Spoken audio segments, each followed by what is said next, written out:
let go of her arm. Brody Whitfield laughed. Then he shoved Nora Bennett to the ground.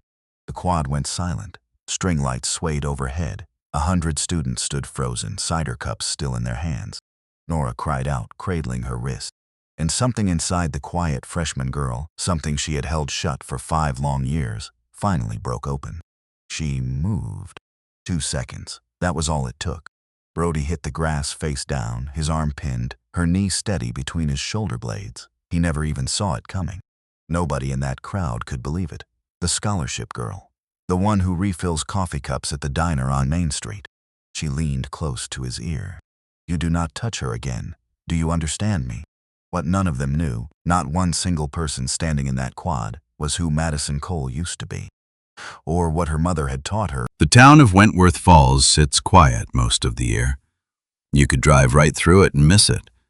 A diner, a church with a white steeple, a small college with red brick buildings that have stood for over 100 years. Nothing about it looks like the beginning of a story. But every story has to start somewhere small. This one starts with a girl carrying 2 suitcases up the front steps of a dormitory. Her name is Maddie Cole. Everyone calls her Maddie. She is 19 years old. She has brown hair pulled back in a simple braid. She wears an old flannel jacket that used to belong to someone else. She does not smile much, not because she is unhappy, because she is careful. Careful is a word that fits Maddie Cole better than any other. She grew up in this town, actually, not far from campus in a small house with a porch light that never quite worked right. Her father died when she was 6 years old, a car accident on a wet road late at night. After that, it was just her and her mother for a long while, her grandfather close by every single step of the way. His name is Frank Cole, 71 years old, a man built like an old oak tree, steady, unshaken by weather. Frank spent 30 years as a police officer in this town. The last 8 of those years, he was the chief. He retired 5 years ago. Now he runs a small self-defense class out of an old gym on Maple Street. Free classes mostly for women and older folks in town who want to feel safe walking to their cars at night. Frank taught Maddie a great deal in those years. Patience, steadiness, how to read a room before it ever turned dangerous. But it was her mother who taught her almost everything else. The things that do not usually come up in ordinary conversation. We will get to that. Frank became her sole guardian later on when Maddie was still a young teenager. That, too, is a story worth telling. We will come back to it before this chapter ends. Right now, all you need to know is this. Maddie Cole is starting her freshman year at Wentworth College. She got a partial scholarship. She works nights at a diner 2 blocks from campus to cover the rest. She keeps to herself. And on this particular morning in the middle of September, she has no idea her life is about to change. Let's step back for a moment. Every story needs a villain. Not always someone evil to the bone, sometimes just someone who has never once in his life been told no. That is Brody Whitfield, 21 years old, a junior, president of the largest fraternity on campus. His father is Richard Whitfield, a real estate developer who has poured more money into Wentworth College than any other donor in the school's history. There is a building on campus with the Whitfield name carved into stone above the door. There will soon be another one. Brody grew up believing the world owed him something. Nobody ever told him otherwise. He is tall, handsome in the way that gets you invited places, charming to teachers, cruel to anyone who cannot fight back. And on this particular morning, he is standing in the courtyard with 3 of his fraternity brothers laughing about something that does not matter. That is where our story begins. Right there in that courtyard under a September sky the color of pale blue glass. Maddie is walking across campus with a tray of food in her hands, her first lunch as a college student. She does not see Brody coming. He is not looking where he is walking. He never does. The world moves out of his way. He bumps into her hard on purpose, though he will later claim it was an accident. The tray flies out of her hands. Food scatters across the pavement. A cup of orange juice splashes across her shoes. For one moment, the courtyard goes quiet. Then Brody laughs. "Watch where you're going," he says, though it was clearly his fault. His friends laugh too. That kind of laugh that comes easy when you know nobody is going to stop you. Maddie kneels down to pick up her tray. Her hands are steady. Her face shows nothing. That is the first thing you should notice about her.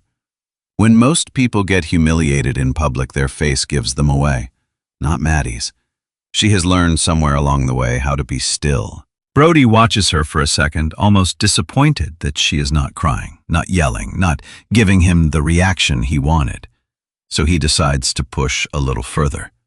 He reaches down and grabs her wrist as she picks up the tray. Not hard enough to hurt her, just hard enough to make a point. Her sleeve pulls back. That is when he sees the bracelet. A simple thing, really. Woven fabric faded from years of wear, stitched into the cloth in careful thread are the words, "Patience is not weakness." "What is this?" Brody says, grabbing at it. "Some kind of hippie thing?"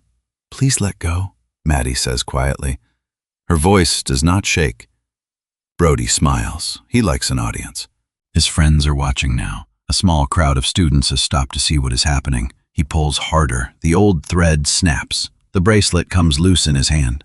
For half a second, something flickers across Maddie's face, something that is not fear. Brody does not notice it. He is too busy holding the bracelet up like a trophy. "Nice friendship bracelet," he says, tossing it into a mud puddle near the flower bed.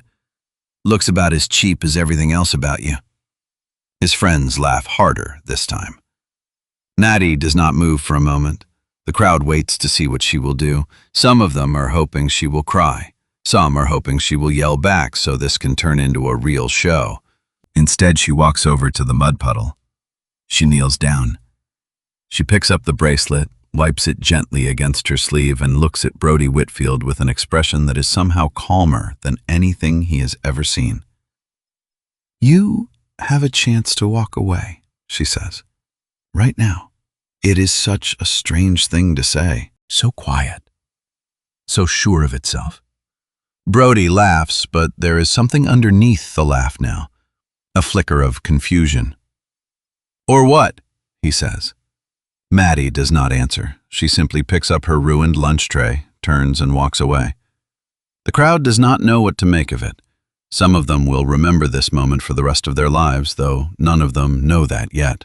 Because sometimes the most important moments in a story do not look important at all. They look like a girl walking away in silence carrying a broken tray and a torn bracelet while a crowd of strangers watches her go. Let's talk about that bracelet for a moment, because it matters more than you think. It belonged to Maddie's mother. Her mother's name was Sarah Cole. Sarah wasn't famous outside of Wentworth Falls, but inside this small town, especially among people over the age of 60, her name still means something. Sarah Cole was a self-defense instructor. She taught women, teenagers, the elderly, anyone who wanted to learn how to protect themselves. She taught for free most of the time, out of the goodness in her.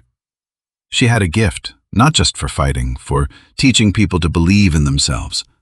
There are men and women all over this town now in their 60s and 70s who took Sarah's classes decades ago. Some of them still remember the exact words she used to say. "Patience is not weakness. Courage is quiet more often than it is loud. The strongest people you will ever meet rarely need to raise their voice." Sarah embroidered those words onto small bracelets. She gave one to every student who finished her course. She kept one for herself. The one with the words about patience. When Sarah died, that bracelet went to her daughter. Maddie has worn it every single day since she was 14 years old. Until this morning, when a boy named Brody Whitfield ripped it off her wrist in front of a crowd of strangers and called it cheap. We will come back to Sarah Cole's story. There is more to it than anyone in this tale realizes yet. But for now, let's follow Maddie back to her dorm room. She walks slowly, tray forgotten, in a trash can along the way. Her dorm is a modest brick building near the edge of campus. Room 214. She climbs the stairs, opens the door, and finds her new roommate sitting on the bed by the window. Her name is Nora Bennett. Nora is also 19, also a freshman, also on a scholarship, though hers is for academics rather than need. Nora grew up in a small farming town 2 hours from Wentworth Falls. She is here on a full ride studying to become a veterinarian. She is nervous in the way that new students often are, talkative to fill the silence, quick to smile, quicker to apologize for things that are not her fault. When Maddie walks in, Nora looks up immediately. "Oh my gosh, are you okay?" Nora says, noticing the orange juice stain on Maddie's shoes, the mud on her sleeve. "What happened?" Maddie sits down on her own bed. She holds the broken bracelet in her palm. "Just a bad first day," she says. Nora waits, unsure whether to ask more. Maddie looks at the bracelet for a long moment. "This was my mother's," she says quietly. "Someone broke it." Nora's face falls. "That's terrible. Do you want me to help fix it?" Maddie shakes her head. "It's okay. I'll fix it myself. Later." There is a pause in the room, the kind of pause that happens when two strangers are deciding whether they are going to become friends. Nora breaks it first. "I'm Nora, by the way. I probably should have said that before asking about your shoes." For the first time all day, something close to a smile crosses Maddie's face. "Maddie," she says, "nice to meet you." And just like that, in a small dorm room on a quiet afternoon, something begins. A friendship that neither of them yet understands will matter more than either of them can imagine. That evening, Maddie calls her grandfather. She sits on the small balcony outside her dorm room, phone pressed to her ear, watching the sun go down behind the old clock tower on campus. Frank Cole answers on the second ring the way he always does. "There she is," he says, his voice warm and rough like gravel under a porch light. "How's my girl doing on her first day?" Maddie hesitates. "It was fine," she says. There is a pause. Frank has known his granddaughter for 19 years. He knows the difference between fine and fine. "Maddie," he says gently. "What happened?" She tells him, not all of it, but enough. The tray, the crowd, the bracelet. Frank is quiet on the other end of the line for a long moment. "He broke your mother's bracelet," Frank finally says. His voice is calm, but there is something underneath it, something old and steady, like a fire banked low but never fully out. "I picked it up," Maddie says. "It's just the thread that broke. I can fix it." "That's not what I asked," Frank says. Maddie closes her eyes. "I didn't do anything, Grandpa," she says. "I just walked away." Another pause. "Good," Frank says finally. Maddie is surprised. "Good. You know what your mother used to tell her students?" Frank says. "The ones who walk into a fight looking for one, they usually find exactly what they're looking for. The ones who walk away with their head held high, they win something bigger." Maddie is quiet for a long moment. "I don't want to be like that anymore, Grandpa," she says softly. "I don't want to be someone who fights." There is real pain in her voice when she says it. More pain than the bracelet or the courtyard or the boy named Brody Whitfield could explain. Frank hears it. He always hears it, even from 2 hours away. "I know, sweetheart," he says. "And you don't have to be. Not unless someone leaves you no other choice." They talk a little longer, about her classes, about the diner job starting Friday, about the weather, which is starting to turn cool, the way it always does in late September in Ohio. Before they hang up, Frank says one more thing. "You hold on to that bracelet," he says, "no matter how broken it looks right now. You hear me? Some things are worth fixing even when they're torn all the way through." Maddie promises she will. After the call ends, she sits alone on the balcony for a while, holding the torn bracelet in her hand, watching the lights come on across campus, one window at a time. She does not know it yet, but somewhere across that same campus, a woman named Diane Hale is grading papers in her office, completely unaware that her quiet life is about to intersect with Maddie Cole's in a way that will matter more than either of them could guess. We will get to that soon, but first let's talk about the days that follow. They are not easy days for Maddie. Word travels fast on a small campus. By the next morning, half the freshman class has heard some version of the courtyard story. Most of the versions are wrong. Some say Maddie tripped over her own feet and Brody was just standing there. Some say she started crying and had to be walked to the nurse's office, which never happened. Brody, for his part, tells the story like it is a joke. A funny little moment where some clumsy scholarship girl spilled her lunch on herself. He does not mention the bracelet. He does not mention the words she said to him. "You have a chance to walk away, right now." Those words have stuck with him more than he wants to admit, though he could not tell you why. There is something about the way she said it, calm, certain, like she already knew how this was going to end and she was simply giving him the chance to avoid it. He tells himself it means nothing. He is Brody Whitfield. Nobody gives him warnings. He gives them. Meanwhile, Maddie settles into a rhythm. Morning classes, afternoon study sessions in the library, evening shifts at the diner 3 nights a week where she wipes down counters and refills coffee cups for truck drivers and retired regulars who tip better than the college kids ever do. The diner is called the Coneflower. It has been open since the 1960s. The booths are cracked red vinyl. The pie case by the register has been the same pie case for as long as anyone in town can remember. The owner, a woman named Ruth Adler, is 68 years old. She hired Maddie the moment she walked in and asked for a job. No questions asked, because Ruth remembers Maddie's mother. Everyone over 60 in this town remembers Maddie's mother.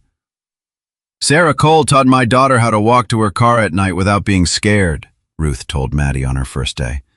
"That woman gave this town something it didn't even know it needed. You've got her eyes, you know that?" Maddie did not know how to respond to that. She still does not most days. But she likes working at the diner. It is quiet, predictable. Nobody there is trying to prove anything. Nora, meanwhile, becomes something Maddie has not had in a long time, a friend. They study together in the library on Tuesday nights. Nora talks about her family's farm, about the goats she raised as a kid, about her dream of opening a veterinary clinic back home someday. Maddie listens more than she talks, but she listens carefully, and Nora notices. "You're a good listener," Nora tells her one night, closing her chemistry textbook.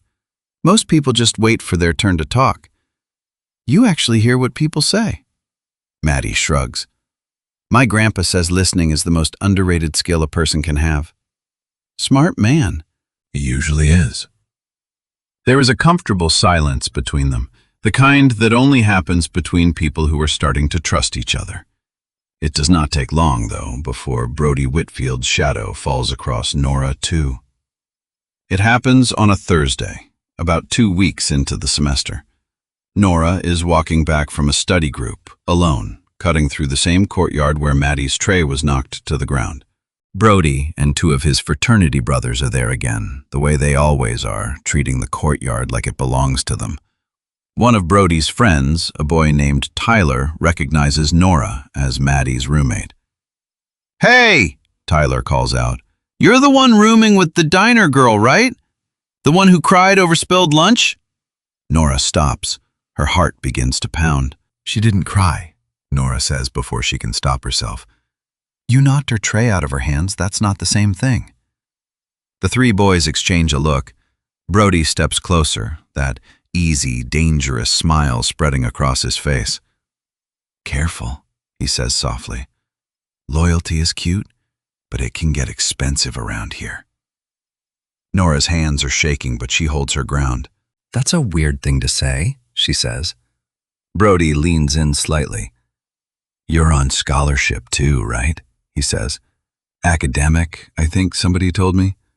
Those are the ones the school actually cares about protecting. The need-based ones, though." He shrugs, letting the sentence trail off, letting the threat hang there, unfinished. Nora feels her stomach drop. She does not know exactly what he means, but she understands the shape of it. A threat wrapped in politeness, the kind rich boys learn to make without ever raising their voice. Before anyone can say anything else, a voice cuts through the courtyard. "Everything all right over here?" It is Maddie. She has just come from her afternoon class, backpack over one shoulder, and she is walking toward them with the same steady, unhurried pace she always has. Brody turns, and something in his posture shifts slightly when he sees her. Not fear, not yet. but something closer to irritation. The way you feel when a mosquito keeps landing near you and refuses to fly away. "Speak of the devil," he says. "We were just talking about you." "I heard," Maddie says. She stops beside Nora. She does not raise her voice. She does not clench her fists. She simply stands there calm as still water and looks at Brody with an expression that makes Tyler take half a step back without quite understanding why. "You should leave her alone," Maddie says. Brody laughs, though it sounds forced this time. "Or what? You gonna spill another tray on me?" Maddie does not smile. She does not blink. "I already told you once," she says. "You had a chance to walk away." There is something in her voice that makes the courtyard go quiet, the way it did 2 weeks earlier, though this time for a different reason. Brody opens his mouth to respond, but no clever comeback arrives.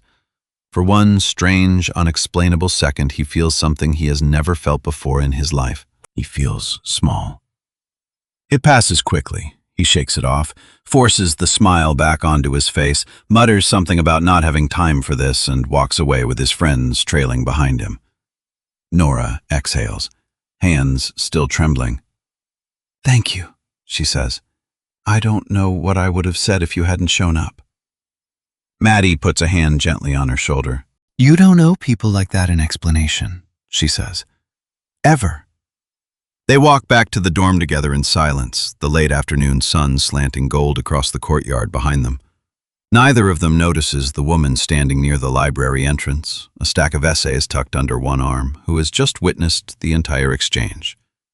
Her name is Diane Hale. She is 66 years old. A professor of kinesiology and sports science at Wentworth College. She has taught here for over 20 years. Before that, long before that, she was something else entirely. Diane Hale was once a national-level martial arts competitor. In her 20s, she trained under some of the most respected instructors in the country.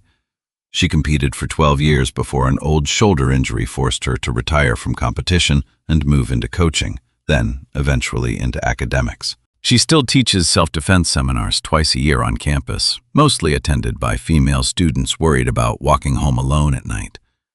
She has spent her whole life around movement, around the way bodies hold tension, the way trained instinct hides itself inside ordinary gestures. And something about the way Maddie Cole was standing in that courtyard a moment ago caught her attention. It was subtle, almost nothing.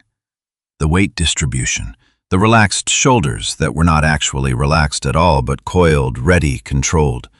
The way her feet were positioned, slightly angled, balanced. It is the kind of stance that takes years to build into instinct. The kind of stance that does not come from confidence alone. It comes from training, serious training. Diane watches Maddie and Nora disappear around the corner of the science building, and she finds herself standing very still, papers forgotten under her arm. "Now where," she murmurs to herself, "have I seen that stance before?" She cannot place it yet, not fully. But something in the back of her mind, some old memory from decades ago, has been quietly disturbed. She decides she will keep an eye on the new girl. She has no idea yet how right she is to do so. Let's slow down here for a moment, because there is something important happening beneath the surface of this story, something worth sitting with.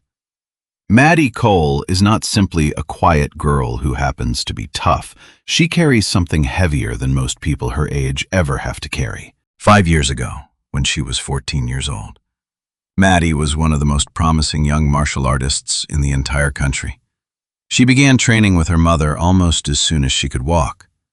Sarah taught the classes at their small local gym in the evenings, and Maddie was always there sitting quietly in the corner until she was finally old enough to join in herself. By the time she was 10, she was already winning regional competitions. By 13, she had claimed a national junior title. People used to say she had a gift, not just physical skill, though she had plenty of that. She had something rarer. She understood distance, timing, patience in a way that most competitors twice her age never fully grasped. Her mother used to say that Maddie did not fight to win, she fought to understand. But something happened during a national qualifying match 5 years ago that changed everything. Her opponent that day was a girl named Casey Reeves, a close friend from her training gym. Someone Maddie had grown up sparring beside for years. During the final round, in a moment that lasted less than 2 seconds, Maddie landed a strike that was, by every rule of the sport, completely legal. But something went wrong. Casey fell awkwardly, her spine twisted in a way it should not have twisted. She never walked the same way again. It was not Maddie's fault. Every referee, every official, review, every expert who studied the footage afterward confirmed that the strike itself was clean, controlled within the rules of competition. It was simply one of those terrible accidents that occasionally happens in contact sports. The kind of thing no training or caution can fully prevent. But knowing that did nothing to ease what Maddie felt afterward. She was 14 years old, standing in a gymnasium watching her friend being carried away on a stretcher, and something inside her broke that day in a way that is never fully healed. She quit competing within the month. She has not thrown a real strike at another human being since. Her mother, heartbroken but understanding, never pushed her to return. "You don't have to fight to be strong," Sarah told her once, that same difficult year. "Sometimes the bravest thing a person can do is choose peace even when they know how to choose otherwise." Maddie held on to those words like a lifeline, because not long after she said them, Sarah Cole was gone too. A car accident. Late at night on a wet road, brakes that failed without warning. The kind of terrible, ordinary tragedy small towns bury quickly and rarely speak of again. Frank became her guardian that same year when Maddie was still only 14. He never once made her feel like a burden. He simply showed up quietly every single day since, the way he always has. Maddie still holds on to her mother's words now 5 years later, in a dorm room 2 hours from the little house where she grew up. This is why Maddie did not fight back in the courtyard. This is why she will not fight back no matter how far Brody Whitfield decides to push her. She is not afraid of him. She is afraid of herself. Afraid of what happens if the door she closed 5 years ago ever opens again. That is the quiet tragedy sitting underneath this whole story, and it is worth remembering as we move forward, because everything that happens next only makes sense once you understand what Maddie is truly protecting. Not her pride, her peace. Now back to the days moving forward. The weeks continue to pass. September fades into the first cool edges of October. Brody Whitfield does not forget the courtyard. He does not forget the words Maddie said to him or the strange, small feeling of being made to feel insignificant by a girl who works nights at a diner. Pride, when wounded quietly instead of loudly, has a way of festering. Brody begins a slow campaign, not of physical confrontation, but of something crueler in its own way. Whispers, rumors, small cruelties dressed up as jokes. He tells people Maddie is unstable, that she threatened him in the courtyard, that she has some kind of anger problem hidden underneath that quiet exterior. None of it is true, but truth has never mattered much to people who are used to being believed, no matter what they say. Some students start to whisper when Maddie walks by. A few of her classmates grow distant, unsure what to believe. Ruth Adler at the diner notices Maddie coming in one evening looking more tired than usual and asks her about it gently. "People talk," Maddie says simply, wiping down a table that does not need wiping. "People always talk," Ruth says. "The good ones outlast the noise. Your mother taught me that too, actually." Maddie looks up. "She taught you that?" Ruth smiles, a little sad around the edges. "She taught most of us something, one way or another." Maddie does not press further. She rarely does. But something about the way people in this town speak of her mother with such quiet reverence, such lasting gratitude, makes her wonder sometimes just how much of her mother's story she truly knows. She does not yet realize how much she is about to find out. Meanwhile, across campus, Professor Diane Hale cannot stop thinking about that stance in the courtyard. She finds herself watching for Maddie between classes, not in a strange way, simply with the quiet curiosity of someone trying to solve a puzzle that will not leave her alone. She notices small things, The way Maddie moves through crowded hallways, always aware of exits, always positioned so her back is never fully to a door, the way she carries her weight low and centered, even while doing something as ordinary as carrying a backpack. These are not accidents. These are habits built by years of discipline. One afternoon in early October, Diane finally gets her chance. She is walking across the quad after her last class of the day when she sees Maddie sitting alone on a bench eating a sandwich between shifts, the torn bracelet visible on her wrist, now carefully mended with new thread. Diane approaches, offering a warm, unassuming smile. "Mind if I sit?" she asks. Maddie looks up slightly, surprised. Professors do not usually sit with freshmen on quiet benches. "Sure," Maddie says. Diane sits down, setting her bag beside her. "I'm Professor Hale," she says. "I teach kinesiology. I don't think we've met." "Maddie Cole," Maddie says. "I haven't taken any of your classes yet." "I know," Diane says. "I've just been meaning to introduce myself." There is a brief, comfortable silence. "That's a lovely bracelet," Diane says after a moment, nodding toward Maddie's wrist. "Looks like it's been fixed recently." Maddie's hand instinctively moves to cover it. "It was my mother's," she says. "It's beautiful work," Diane says gently. "Whoever mended it did a careful job." "My grandfather did it," Maddie says. "He's not much for sewing, but he wanted to try." Diane smiles at that. There is something so tender in the image, an old, weathered man carefully threading a needle to mend his granddaughter's broken bracelet. They talk for a few more minutes, small conversation about classes, about the diner where Maddie works, about the quiet beauty of a Wentworth Falls autumn. But as their conversation winds down, Diane decides to ask the question that has been sitting in the back of her mind for weeks. "Can I ask you something a little unusual?" she says. Maddie tilts her head. "Sure." "Have you ever studied any kind of martial art?" Diane asks. "There's just something about the way you carry yourself I couldn't help but notice." For a moment, something flickers across Maddie's face, something quick, guarded, almost afraid.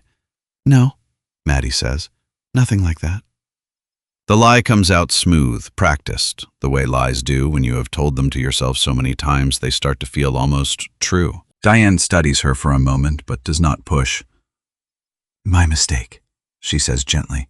"Just an old habit of mine. I used to compete years ago. You start noticing things in people." Maddie's eyes flicker with something unreadable. "You competed?" she asks. "National level for over a decade," Diane says. "It's part of why I ended up teaching kinesiology, actually." Old injuries have a way of redirecting a person's life. Maddie is quiet for a long moment. There is something in Diane's voice, something in the calm, steady way she speaks about her past that feels strangely familiar. "I should get to my shift," Maddie says, finally standing up. "Of course," Diane says. "It was nice meeting you, Maddie." "You too," Maddie says. As Maddie walks away, backpack over one shoulder, Diane watches her go, noting once again the subtle balance in her stride, the quiet control in every step. She does not know the full truth yet, not even close, but she knows one thing for certain now.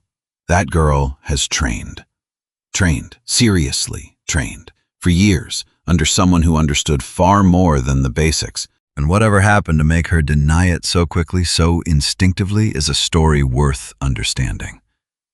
Diane Hale decides quietly that she will keep watching, not out of suspicion, out of something closer to recognition. The way you feel when you meet someone who has walked a road you once walked yourself, even if neither of you says so out loud. As October deepens, the leaves along Wentworth's old brick pathways begin to turn amber and gold. The town settles into its familiar autumn rhythm. Football games on Friday nights, church bake sales on Sunday mornings, the smell of wood smoke drifting from chimneys after dark. But beneath that peaceful surface, tension continues to build. Brody Whitfield's father, Richard Whitfield, arrives in town for a weekend visit in mid-October, and his presence sends a ripple of anxiety through the administration offices of Wentworth College. Richard Whitfield is not a man who visits quietly. He meets with the college president, He tours the site of a new athletic complex under construction, a building that will soon bear his family's name, funded by a donation large enough to make even a modest college like Wentworth feel indebted for a generation. The land for that complex used to hold a set of older dormitory buildings, the ones that housed most of the school's need-based scholarship students.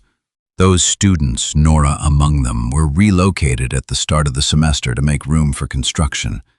Nobody at the college dares to say much publicly about the relocation, but quietly some students and faculty have started to whisper questions. Questions about why the land was chosen. Questions about how quickly the decision was made.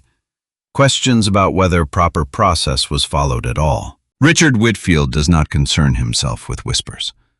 He believes, as his son does, that money settles most disagreements before they ever need to become arguments.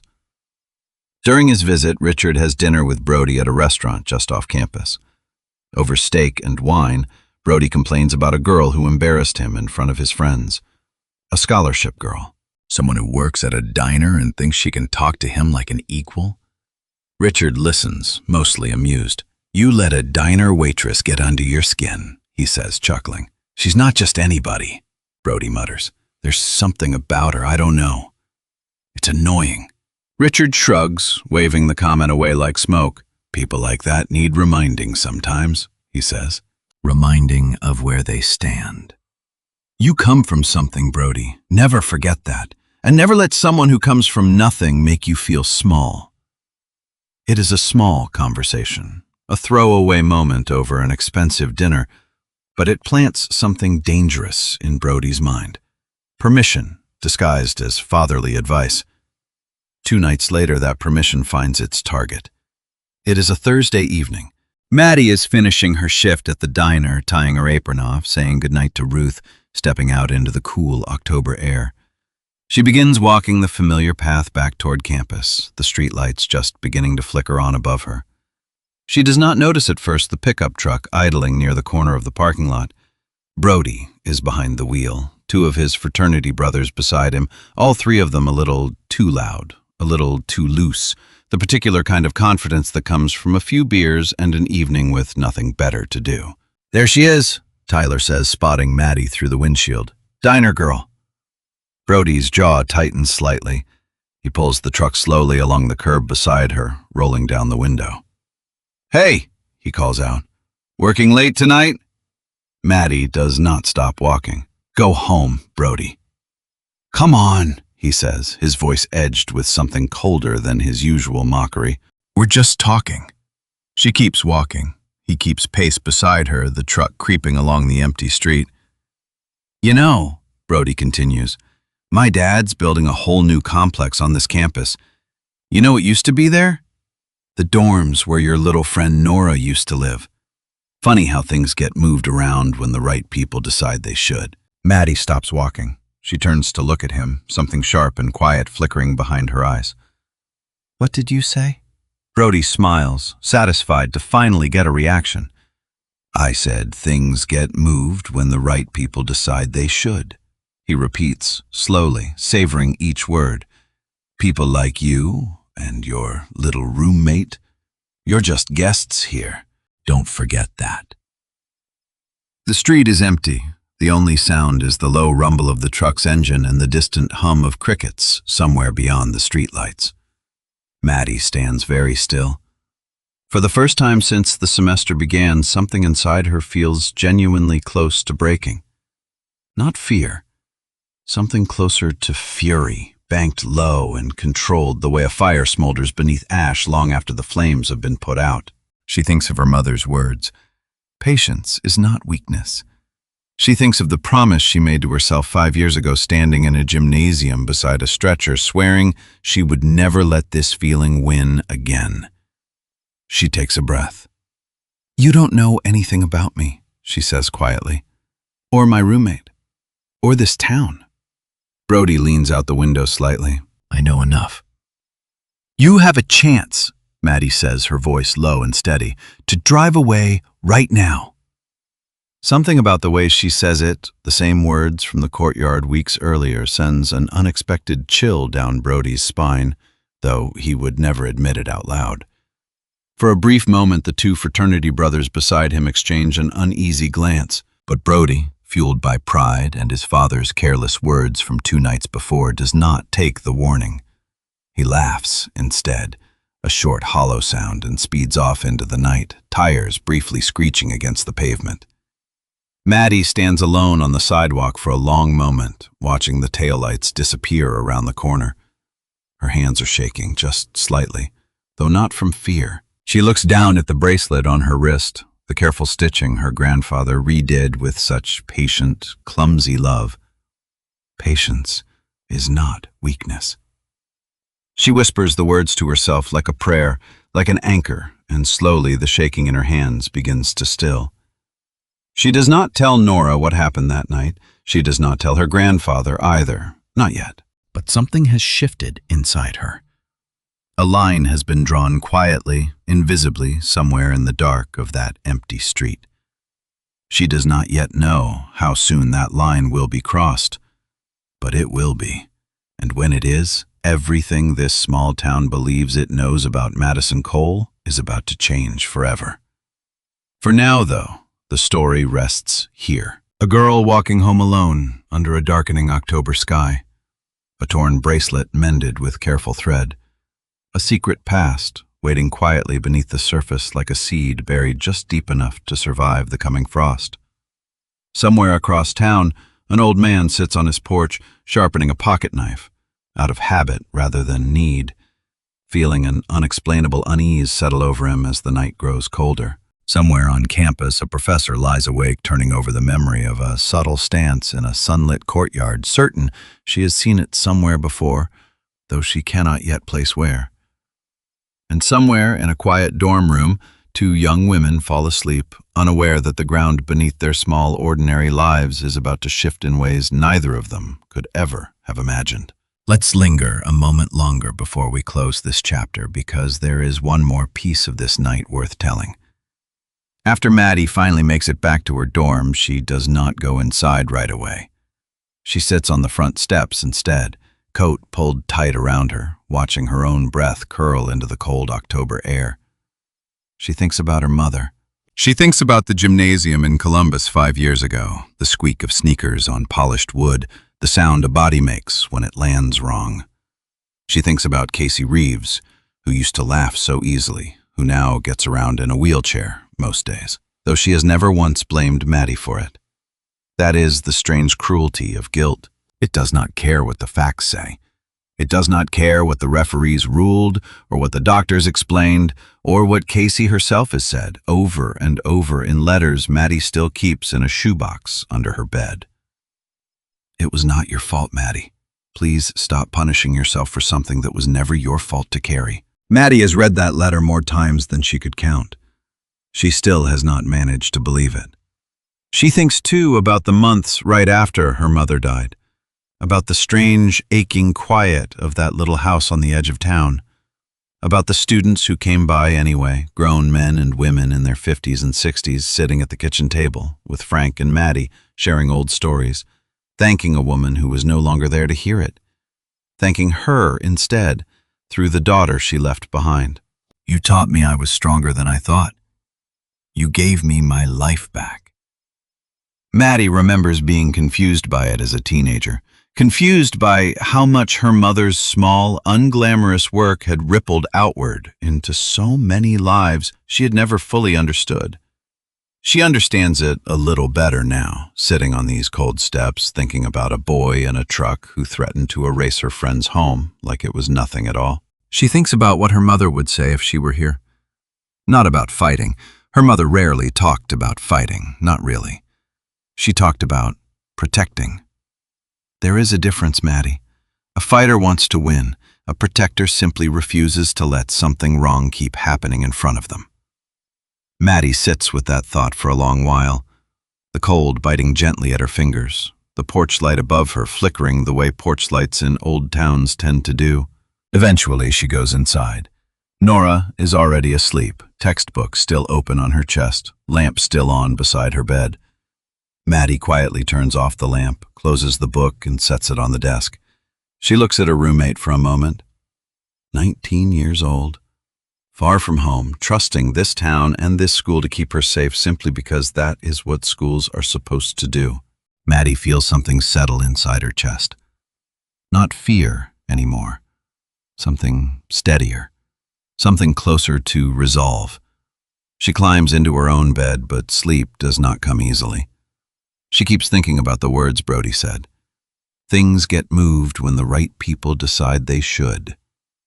She keeps thinking about the bracelet on her wrist and the mother who wore one just like it every single day of her working life, teaching people half her age and twice her age that quiet strength is still strength. Somewhere deep in the night, long after the campus has gone dark and the last porch lights of Wentworth Falls have flickered out one by one, Maddie finally drifts off to sleep. She does not dream of the courtyard or the truck or Brody Whitfield's cold, careless words.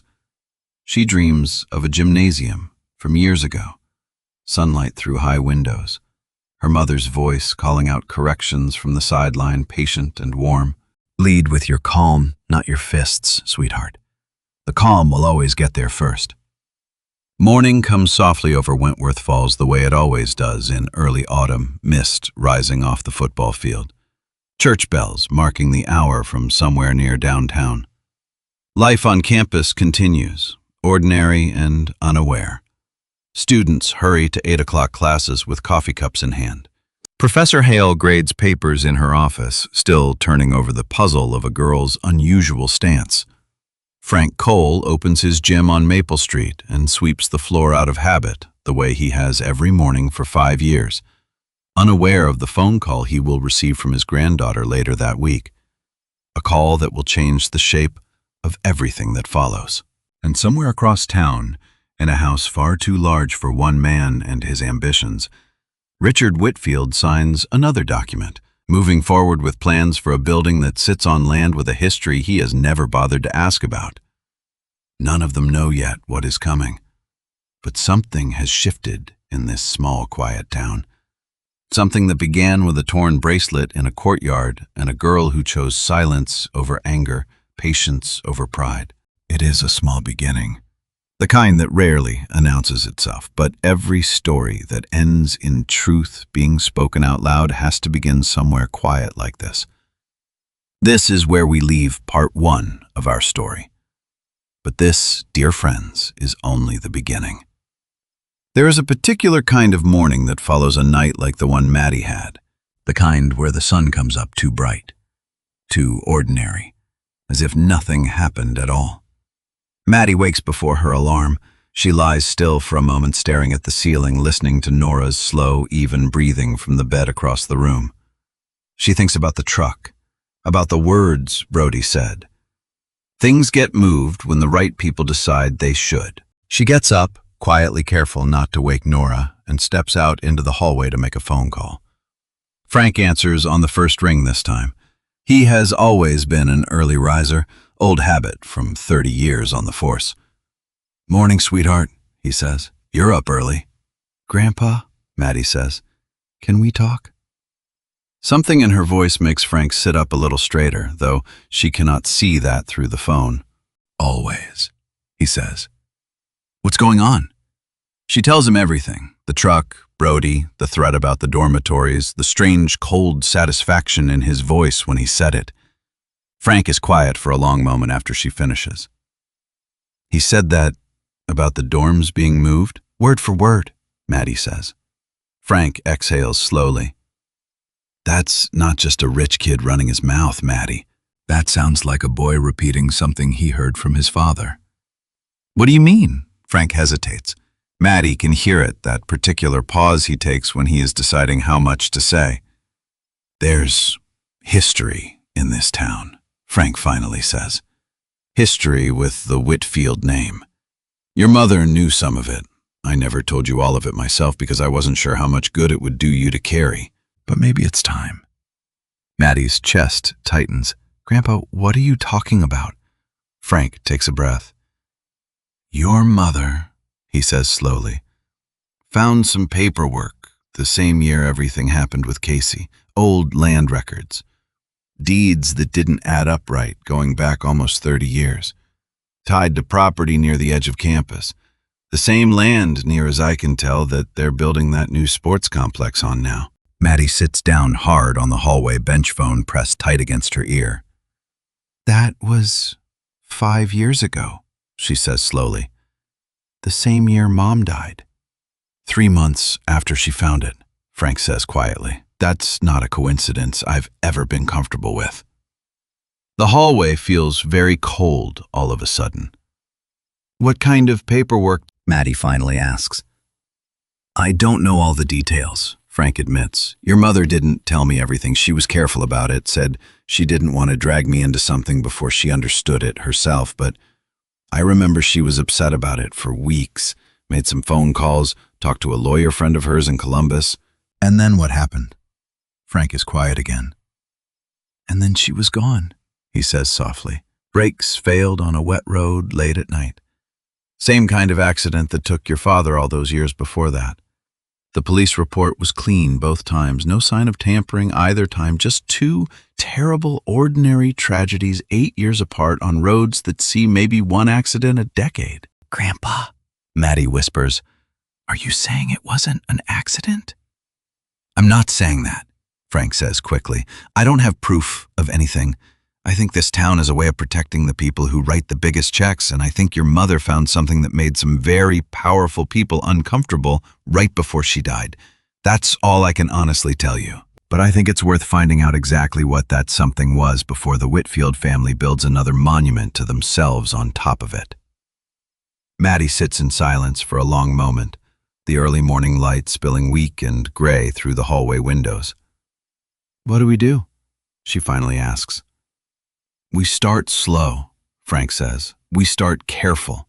I still know a few people in this town who owe me favors, and I think it's time I paid a visit to an old friend of your mother's. Who? Walt Higgins, Frank says. Works security on your campus now, actually. Used to be my sergeant back when I was chief. He looked into your mother's case a little off the books back when things first started looking strange. Never had enough to go on. Maybe now we do. Maddie feels something stir inside her, not fear this time, something closer to purpose. I want to help, she says. I know you do, Frank says, but Maddie, listen to me carefully. You keep your head down for now. You let me and Walt do the digging. You focus on protecting your friend and protecting yourself. Can you promise me that? Maddie hesitates only a moment. I promise, she says. But even as she says it, she is not entirely sure she means it. Let's step away from that phone call for a moment and meet Walt Higgins properly, because he matters a great deal to where this story is headed. Walt is 68 years old, broad-shouldered, silver-haired, with the kind of quiet, watchful eyes that come from decades of noticing things other people miss.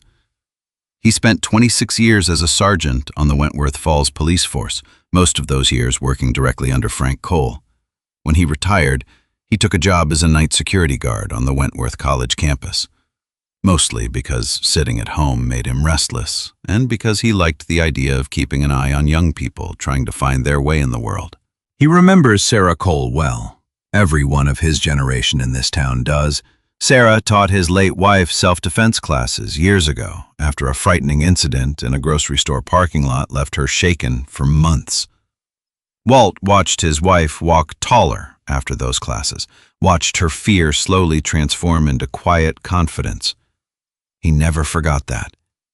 When Sarah Cole died and the case landed briefly, unofficially on his desk, something about it never sat right with him. The brakes on her car had been serviced only 2 weeks prior at a shop Walt personally trusted. The mechanics swore up and down that everything had been in perfect working order. But there was no formal investigation, no push from higher up to look deeper, just a quiet, tragic accident filed away and forgotten. Walt kept a small file of his own notes about it anyway, tucked away in a drawer at home, old habit from decades of trusting his gut over paperwork. He never told anyone about that file, until Frank Cole calls him 3 days after Maddie's conversation with her grandfather and asks to meet. They meet at a small coffee shop off Main Street early on a Sunday morning before the church crowds arrive. Walt listens quietly as Frank explains what Maddie told him. The truck? The threat? The strange remark about dormitories being moved when the right people decide they should?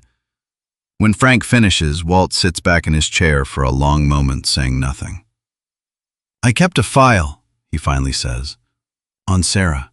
Never told anybody, didn't have enough to take anywhere official, and I didn't want to stir up grief for no good reason if I was wrong." Frank leans forward. "What's in it?" "Old land transfer records," Walt says. "The ones Sarah was asking around about before she passed.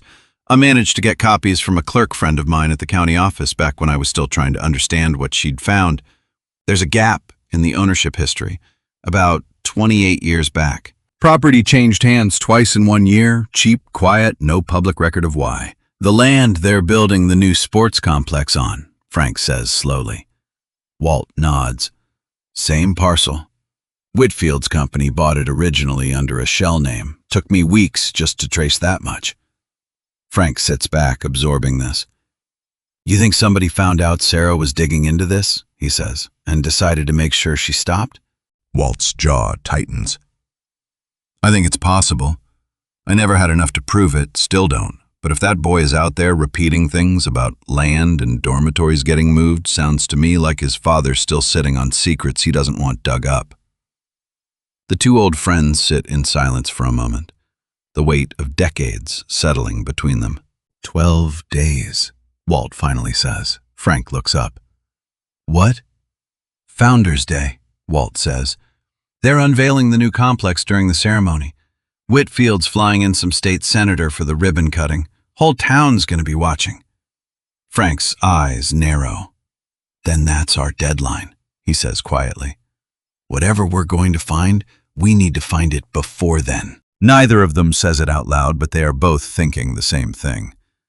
If there is any truth buried in this land, buried alongside whatever Sarah Cole discovered 5 years ago, it needs to come out into the light before that ribbon gets cut, before the story gets sealed away for good beneath a shiny new building bearing the Whitfield name. 4 days later, Walt manages to track down someone he has not spoken to in nearly a decade. A woman named Evelyn Marsh, 73 years old, who worked for over 20 years as a clerk in the county records office before retiring. Evelyn was the one who first flagged the strange gap in the land ownership history all those years ago, back when Sarah Cole first came asking questions. Walt finds her living in a small house on the edge of town tending a garden of chrysanthemums that have somehow survived the first frost. "I wondered if someone would ever come asking again," Evelyn says, setting down her trowel, wiping her hands on her apron. "I always figured that girl's questions got her into more trouble than she bargained for." She invites Walt inside for coffee, and over the next hour she tells him everything she remembers. The land in question, nearly 30 acres near the edge of what is now Wentworth College, was originally owned by a farming family named the Colliers. In the early years, before either Frank or Walt were even born, the Colliers sold off small parcels here and there to support the farm. But 28 years ago, the entire remaining parcel changed hands twice within the same calendar year. First to a shell company registered out of Columbus, then almost immediately after to a development firm that buried 3 layers deep in its ownership structure traced back to Richard Whitfield's father. The sale price was almost nothing, Evelyn says. Half what similar land was going for at the time. I always wondered how that got approved without anybody batting an eye. "You think somebody paid to make sure nobody batted an eye?" Walt says. Evelyn shrugs, though her eyes say more than her shoulders do. "I couldn't prove anything," she says. "Just paperwork that didn't add up and enough years working that office to know when a deal smells wrong. Sarah Cole came to me asking the same questions you're asking now. I gave her copies of what I had, told her to be careful." "Did she say who she was planning to bring it to?" Walt asks. Evelyn nods slowly. "A reporter, I believe. Somebody from a paper over in Columbus. She never got the chance to follow through, from what I understood." Walt sits with that for a long moment, an old ache settling behind his ribs. "Would you be willing to say all this again?" he asks carefully. "If it came to that. Officially, I mean." Evelyn studies him for a moment, then nods. "I'm 73 years old, Walt," she says. "I've got nothing left to lose by telling the truth. I probably should have said more of it 5 years ago." Walt thanks her, gathers copies of the records she still keeps carefully filed away in a cedar box in her hallway closet, and drives straight to Frank's gym on Maple Street. The two old friends spend that evening spreading papers across a folding table, piecing together a timeline that, while still far from complete, paints an increasingly troubling picture. "We need more than old paperwork and one retired clerk's memory," Frank says, finally rubbing a hand across his tired eyes. "We need something that ties this directly to what happened to Sarah." Walt checks the calendar hanging on the wall of Frank's gym. 8 days now remain until Founders Day. "We've got 8 days, Walt says. Frank looks up, jaw tight. "Then we'd better move fast." Meanwhile, back on campus, life continues in its ordinary rhythm, though beneath the surface, small cracks are beginning to show. Nora, still shaken by her encounter with Brody's friends in the courtyard weeks earlier, has grown quieter than usual. She still smiles. She still laughs at Maddie's dry, occasional jokes, but there is a new wariness in the way she moves through campus now, a habit of glancing over her shoulder that was not there before. One evening, while Maddie is at her diner shift, Nora decides to clean their small dorm room, mostly to distract herself from an upcoming exam she is nervous about. She starts with Maddie's side of the room, folding a stray sweater, straightening a stack of textbooks. That is when she finds the shoebox. It is tucked beneath Maddie's bed, half hidden behind a suitcase. Nora almost does not notice it at all, except that her cleaning cloth catches the edge of the lid, sliding it slightly open. She should not look. She knows she should not look, but curiosity, especially the gentle, well-meaning kind, has a way of winning arguments with good manners. Inside the box, she finds old photographs. A girl, clearly Maddie, though younger, maybe 13 or 14, standing on a podium in a martial arts uniform, a medal around her neck. Beneath the photographs, folded carefully, a newspaper clipping. Local teen claims national junior championship title. The article includes a photo of Maddie, mid-competition, captured in a powerful, controlled stance, an opponent falling backward in the frame. Beneath that, a small stack of letters, the handwriting rounded and careful, clearly written by someone young. Nora does not read them. She does not need to. The return address alone, a rehabilitation center 2 states over, tells her enough. Nora sits on the floor stunned, staring at the clipping for a long moment. She thinks of Maddie's calm, quiet presence in the courtyard weeks ago. The way she stood so still, so unshaken in front of Brody and his friends. The way she once told Nora, almost offhandedly, that her grandfather taught her a little bit about defending herself growing up. A little bit. Nora carefully places everything back exactly as she found it, closes the shoebox, and slides it back beneath the bed. She does not know what to do with what she has just learned. When Maddie comes home from her shift later that night, tired, smelling faintly of coffee and fried onions, Nora is sitting cross-legged on her bed, waiting. "Hey," Maddie says, hanging her jacket by the door. "You're up late." Nora hesitates only a moment before speaking. "Maddie," she says softly, "can I ask you something?" Something in her tone makes Maddie pause. "Sure," Maddie says slowly. "I wasn't snooping, I promise," Nora says quickly. "I was just cleaning and I saw something under your bed, and I know it's none of my business, but I can't stop thinking about it." Maddie's stomach drops. She already knows. "The shoebox," she says quietly. Nora nods. For a long moment, neither of them says anything. Maddie sits down slowly on the edge of her own bed, staring at her hands. "I used to compete," she finally says. "Martial arts. Started when I was little. My mom trained me herself." "You were a national champion," Nora says softly. Maddie's jaw tightens. "For a little while." "What happened?" Maddie is quiet for a long time, long enough that Nora almost apologizes and lets the subject drop. But then Maddie starts to speak slowly, carefully, the way someone speaks when they are opening a door they have kept shut for a very long time. She tells Nora about Casey Reeves, about the final match 5 years ago, about the strike that was completely legal, completely within the rules, and the terrible accident that followed anyway. She tells her about the wheelchair, about the guilt that never fully left, no matter how many times Casey herself insisted it was not Maddie's fault. She tells her that her mother died that same year, only a few months later, and that some days she still cannot tell which loss she is grieving when the grief comes for her. She tells her that she has not thrown a real strike at another person since. By the time she finishes, Nora's eyes are wet with tears. "Maddie," she says softly, "that wasn't your fault. Either of those things." "That's what everyone says," Maddie replies, voice barely above a whisper. "Doesn't make it easier to believe." Nora reaches over and takes her roommate's hand. "I won't tell anyone," she says. "I promise. Not Brody, not anyone. This stays between us." Maddie squeezes her hand gently, grateful beyond words. "Thank you," she whispers. They sit together in comfortable silence for a while, the kind of silence that only exists between people who have just crossed some invisible threshold into deeper trust. Outside their window, the campus lights flicker on one by one against the darkening October sky, and somewhere far beneath the surface of this quiet, ordinary night, the countdown toward Founders Day continues ticking steadily forward, one day at a time, toward whatever is waiting on the other side of it. Let's check in now on Professor Diane Hale, because she has not been idle these past weeks either. Ever since her conversation with Maddie on the quad, Diane has found herself unable to fully set aside her curiosity.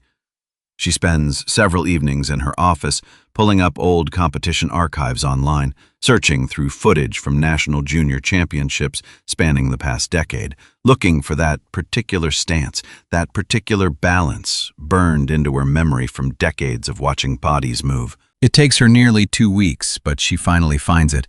An old video, grainy, uploaded years ago by some amateur videographer covering a regional qualifier. A young girl, barely a teenager, moving through a match with a kind of precision and patience far beyond her years. The caption beneath the video reads simply, "Maddie Cole, age 13, regional finals."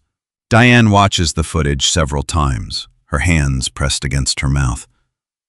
There it is. The exact stance, the exact balance, the same quiet, coiled readiness she noticed in the courtyard weeks ago. She leans back in her chair, staring at the frozen image on her screen, memories stirring from decades earlier. Diane herself trained for years under a small, tightly knit lineage of instructors, a lineage that traces back through only a handful of teachers across the country. She recognizes now, with startling clarity, the specific style Maddie was trained in. It is the same lineage, the very same careful, patient philosophy of movement that once belonged to a woman Diane competed alongside decades ago, before that woman retired from competition to become a teacher herself. A woman named Sarah Cole. Diane sits very still for a long moment, connecting pieces she had never thought to connect before. She had heard vaguely, years ago, that Sarah Cole had passed away. She had never realized until this very moment that the quiet freshman she had been watching on campus was Sarah's own daughter. Diane closes her laptop slowly, her mind racing. She decides right then that it is time to reach out properly. Not as a curious professor anymore, but as someone who might genuinely be able to help. The next morning, she sends a short, careful email to Maddie, asking if she might have a few minutes to talk sometime this week, mentioning gently that she believes she may have known Maddie's mother many years ago. Maddie reads the email 3 times before responding. Her hands tremble slightly as she types back a simple reply. "Yes, I'd like that." They agree to meet the following afternoon in Diane's small book-lined office on the 2nd floor of the athletics building. When Maddie arrives, Diane welcomes her warmly, offering a cup of tea from an old kettle she keeps on a side table. "I found some old footage," Diane says gently once they are both seated. "From a regional final years ago." I recognized the stance immediately. It took me a while to place why it looked so familiar. Maddie's shoulders tense slightly. "I told you I hadn't trained." "I know what you told me," Diane says, not unkindly. "I understand why. But Maddie, I think I knew your mother. Sarah Cole, right?" Maddie's eyes widen slightly. "You knew her?" "We competed against each other more than once back in the day," Diane says. She was one of the most remarkable athletes I ever faced, not just for her skill, for the way she carried herself. Win or lose, she always left the mat with more grace than anyone else in the building. Tears well up unexpectedly in Maddie's eyes. "I didn't know that," she whispers. Diane reaches across the desk, gently placing a hand over Maddie's. "There's a lot about your mother's life you probably don't know," she says softly. "She touched more people than you realize, Maddie, in ways both big and small." They talk for over an hour that afternoon, Diane sharing old memories of competitions decades past, of watching Sarah teach seminars with such patient, quiet wisdom that even seasoned competitors found themselves humbled. By the end of their conversation, Maddie feels something inside her chest loosen slightly. Some old, tightly wound tension beginning just barely to ease. Before she leaves, Diane says one more thing. "Whatever happened, whatever made you set this part of yourself aside," she says gently, "I just want you to know if you ever need someone in your corner, I'm here." No pressure, no expectations, just someone who understood your mother and who would like to understand her daughter too. Maddie nods, throat too tight to speak, and leaves the office that afternoon carrying something she has not felt in a very long time. Something close to hope. But hope in this story is about to be tested. Let's follow one more thread before the story reaches its breaking point, because Brody does not confine his frustration to campus alone. 3 days after the coffee shop meeting, with pressure from his father mounting, Brody pays a visit to the Coneflower Diner, arriving just before Maddie's evening shift begins, timing it deliberately so Ruth Adler will be behind the counter alone. He orders coffee he has no intention of drinking, and waits until Ruth approaches to refill his cup before speaking. "I hear you've got Maddie Cole working here," he says casually. Ruth eyes him carefully. She has run this diner for over 20 years. She knows trouble when it walks through her door wearing an expensive jacket. "She's one of my best girls," Ruth says evenly. "Why do you ask?" "No reason," Brody says, sipping his coffee. "Just curious. My father's donated a fair amount to this town over the years. Roads, the new library wing, that grant program the college uses for local businesses. Be a shame if certain businesses stopped qualifying for that kind of support on account of employing troublesome people." Ruth sets down the coffee pot slowly, her expression hardening. "Are you threatening my diner, son?" "I'm just making conversation," Brody says, smiling thinly. Ruth leans forward slightly, resting both hands on the counter. "Let me tell you something," she says, voice low and steady. "I've been serving coffee in this town since before your daddy ever set foot here. Sarah Cole taught my daughter how to defend herself outside a bar one Friday night, and because of that, my daughter came home safe instead of becoming a statistic. So you can take your father's money and his threats, and you can understand right now that this diner will keep employing Maddie Cole for as long as she wants to work here, come hell or high water." Brody's smile falters slightly. He is not used to being spoken to this way, especially not by someone he considers beneath him. He leaves without finishing his coffee, but the encounter does nothing to cool his temper. If anything, it adds fuel to a fire that is already burning dangerously close to the surface. Ruth calls Maddie that evening before her shift, just to let her know what happened, gently, carefully, the way you tell someone bad news you want them prepared for rather than blindsided by. "I'm not worried about him," Ruth says firmly. "You just keep your head up, sweetheart. This town remembers who takes care of who." Maddie thanks her, hangs up the phone, and sits for a long moment on the edge of her bed, feeling the walls slowly closing in from every direction. The rumors, the threats, now this. She thinks about calling her grandfather again, but decides against it. He has enough on his plate already chasing down old land records with Walt. Instead, she goes for a walk that evening alone, along the quiet edge of campus near the old chapel, trying to clear her head before her shift. She does not know it yet, but 2 days later, at the autumn festival in the Quad, all of this carefully building pressure, hers, Brody's, and the entire town's, is about to collide in a single, unforgettable moment. The days tick forward.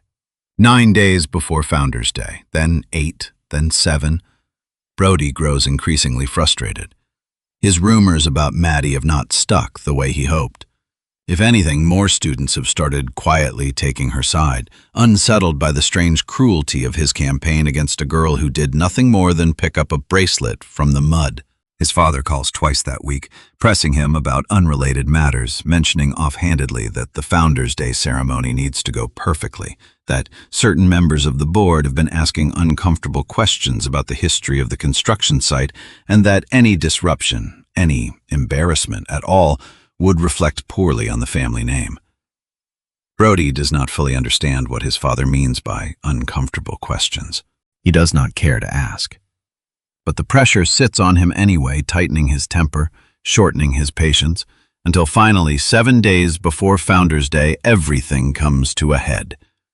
It happens on a Wednesday evening during a campus-wide event in the main quad, a small autumn festival organized by the student council, complete with food trucks, string lights, and a local band playing softly near the fountain.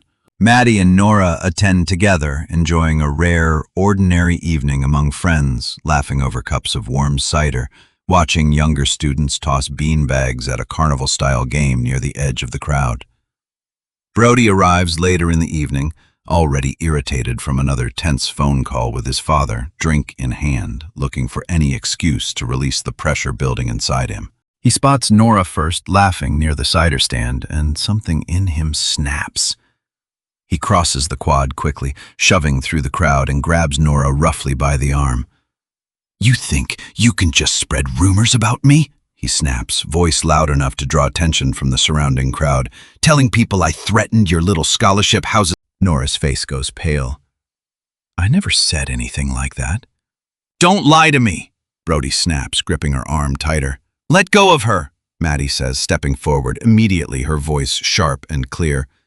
Brody turns toward her, eyes wild with frustration that has nothing really to do with either of these girls and everything to do with a father who has never once made him feel like enough. "Stay out of this," he snaps. "Let go of her arm." Maddie repeats, steady, unwavering. Instead, in a moment of pure, careless anger, Brody shoves Nora backward, hard, releasing her arm all at once. Nora stumbles, loses her footing on the uneven cobblestone path, and falls, hard, her head narrowly missing the sharp edge of a nearby stone planter, her wrist twisting awkwardly beneath her as she catches herself against the pavement. The crowd gasps. For half a second, the entire quad seems to freeze, string lights swaying gently overhead, the band's music trailing off into stunned silence. Nora cries out in pain, cradling her wrist against her chest, tears springing instantly to her eyes. And something inside Maddie, something she has spent 5 long years carefully, painfully holding closed, breaks open all at once. She does not think. She does not hesitate. She moves. Brody, still riding the reckless momentum of his own anger, steps toward Nora again, perhaps to grab her once more, perhaps simply too far gone in his fury to notice what is happening around him. He never reaches her. Maddie closes the distance between them in the space of a single breath, her body moving with a fluid, controlled precision that feels to everyone watching almost impossible to comprehend from someone they have only ever seen calmly refilling coffee cups at a diner. She catches his outstretched arm, redirects his own momentum against him, and in one smooth, decisive motion brings him down onto the grass beside the fountain, pinning his arm firmly but carefully behind his back, her knee planted with exact, controlled pressure between his shoulder blades. It happens in less than 2 seconds. Brody hits the ground with a stunned grunt, more shocked than hurt, his face pressed sideways against the cool autumn grass. The quad falls utterly silent.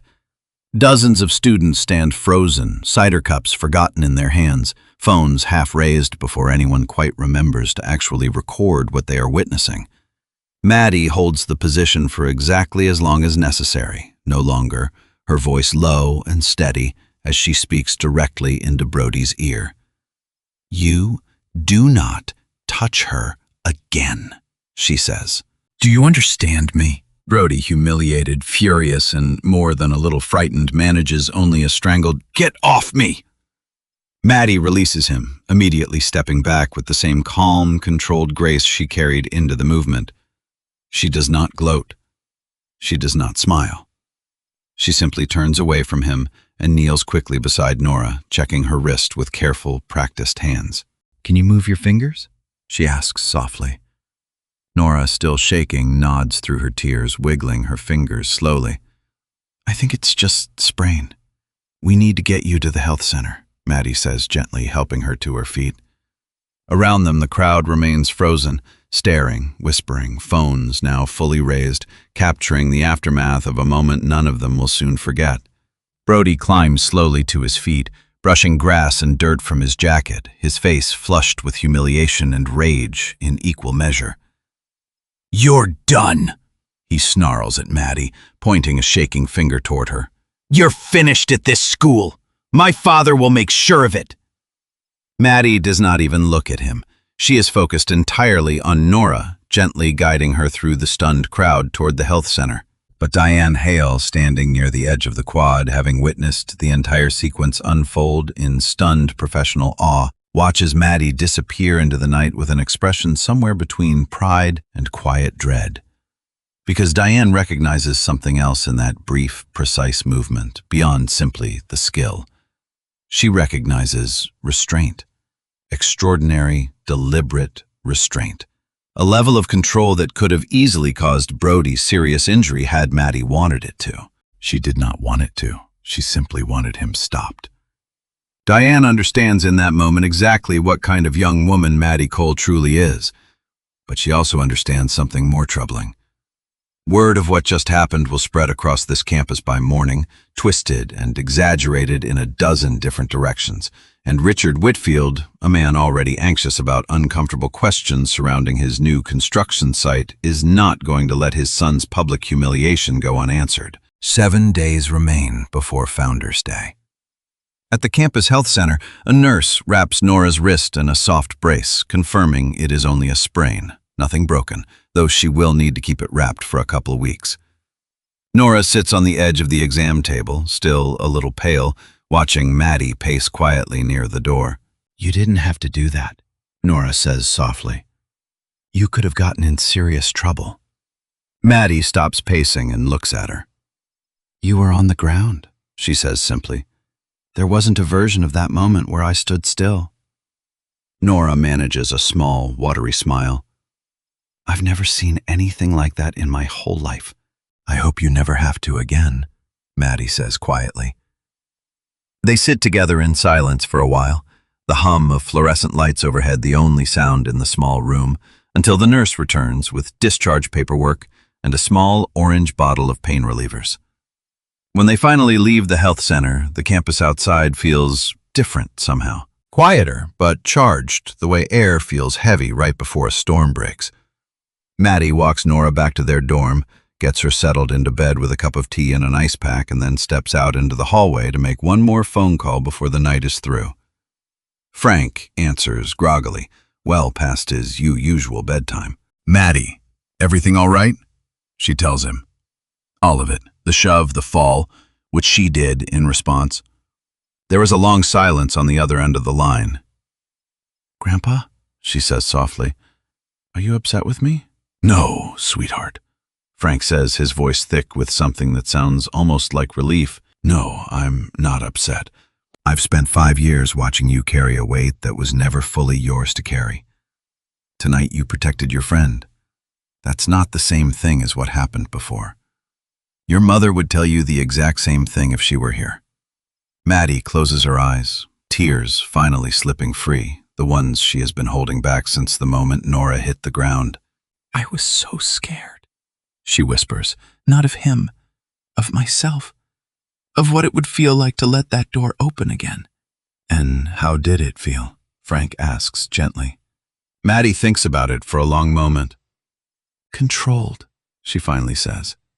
"Like I was standing right at the edge and I chose exactly how far to go, instead of letting the fear choose for me."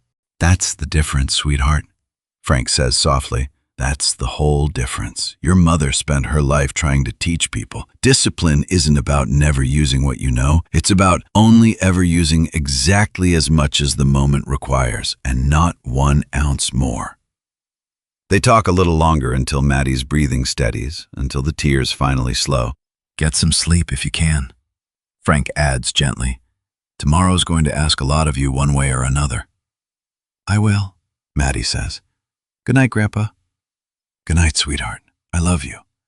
Your mother would be so proud of the woman you're becoming, even on the hard nights, especially on the hard nights. Maddie sits with that for a long moment after they hang up, phone still warm in her hand, the hallway quiet around her.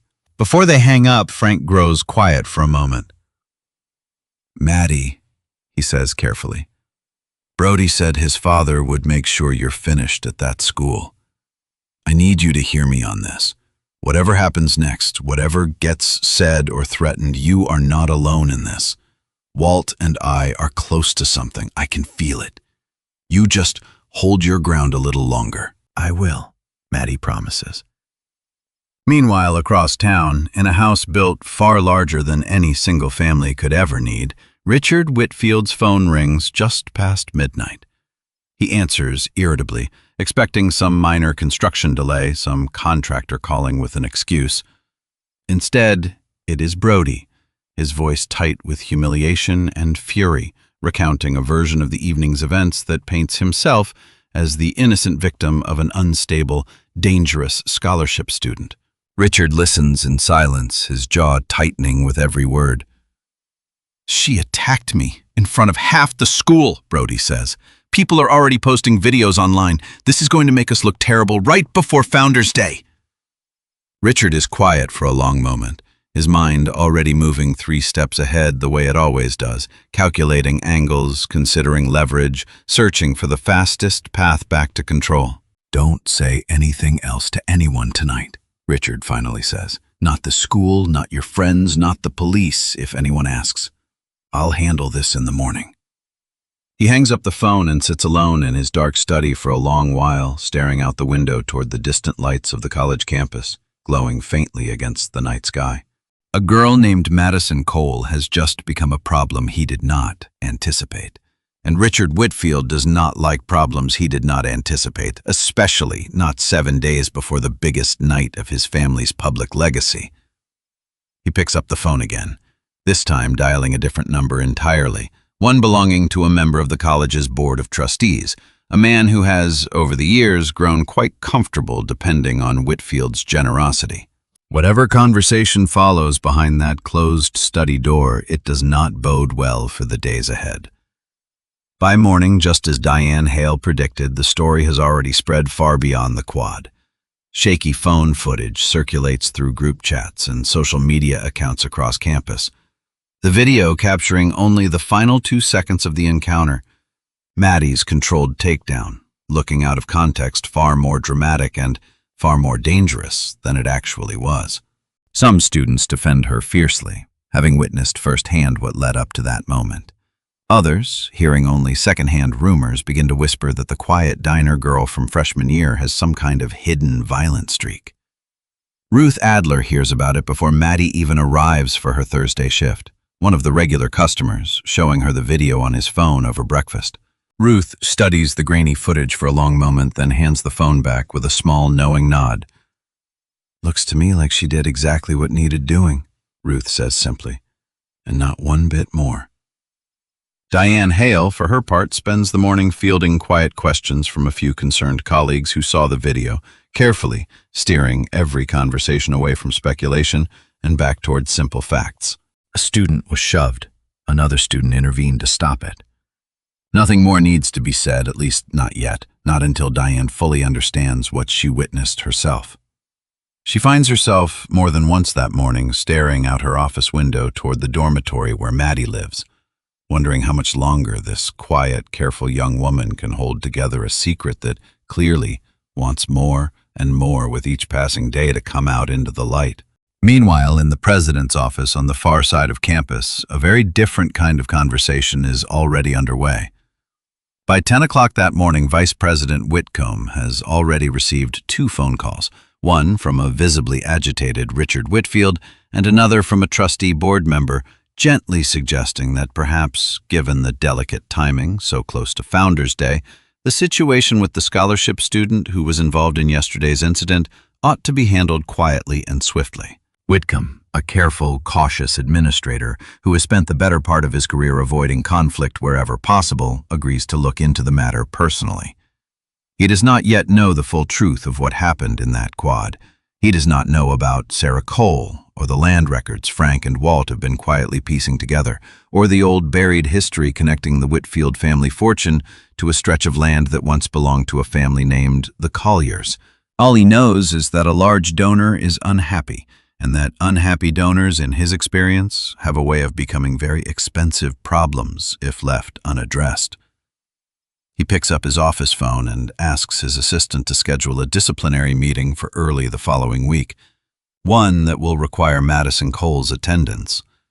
None of them, not Whitcomb, not Richard Whitfield, not even Brody himself, fully understand yet just how much is quietly working its way toward the surface, gathering slowly, patiently, the way water gathers behind a dam that has stood far too long. Against pressure, it was never truly built to hold. 7 days remain before Founder's Day, and every single one of them is about to matter more than anyone in Wentworth Falls could possibly imagine. Let's close this chapter here, on that quiet, stunned quad, string lights swaying gently overhead. A crowd of witnesses beginning to whisper the same question to one another over and over, unable to fully believe what their own eyes just showed them. Who exactly is Maddie Cole? The answer, dear friends, is coming, but not yet. Not until the truth finally has nowhere left to hide. 7 days can feel like nothing at all, or they can feel like an entire lifetime, depending on what is riding on the other side of them.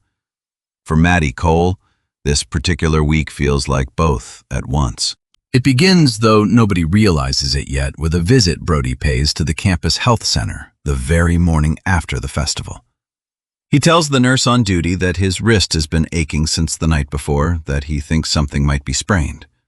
The nurse examines it carefully, finds only mild tenderness, nothing swollen, nothing bruised, in any way that matches a serious injury. She notes as much in his file.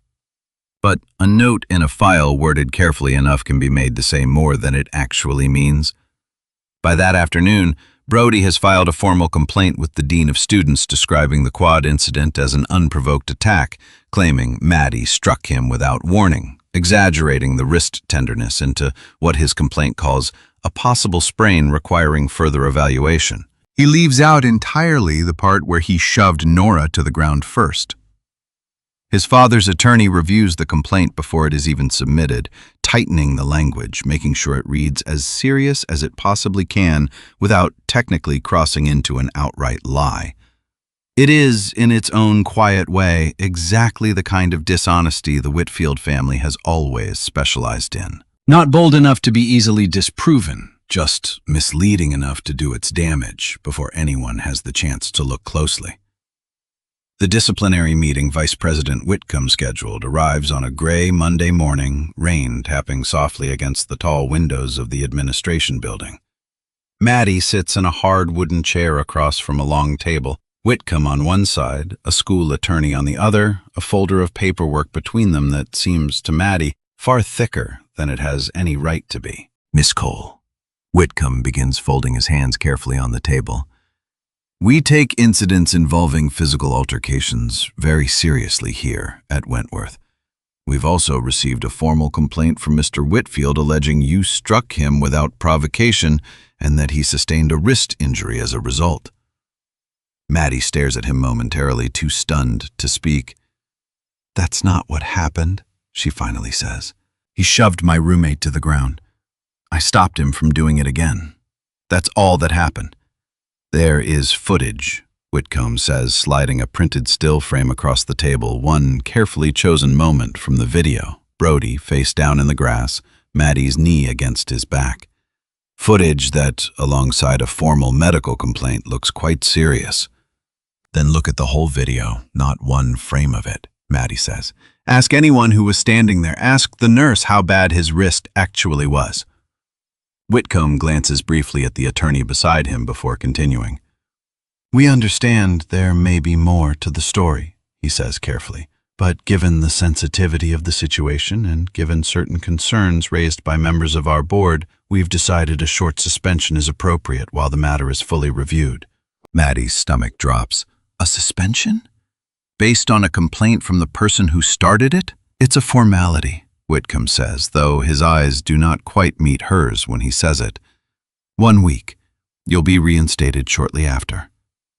1 week. Maddie does the math instantly in her head. 1 week from today lands exactly on Founder's Day.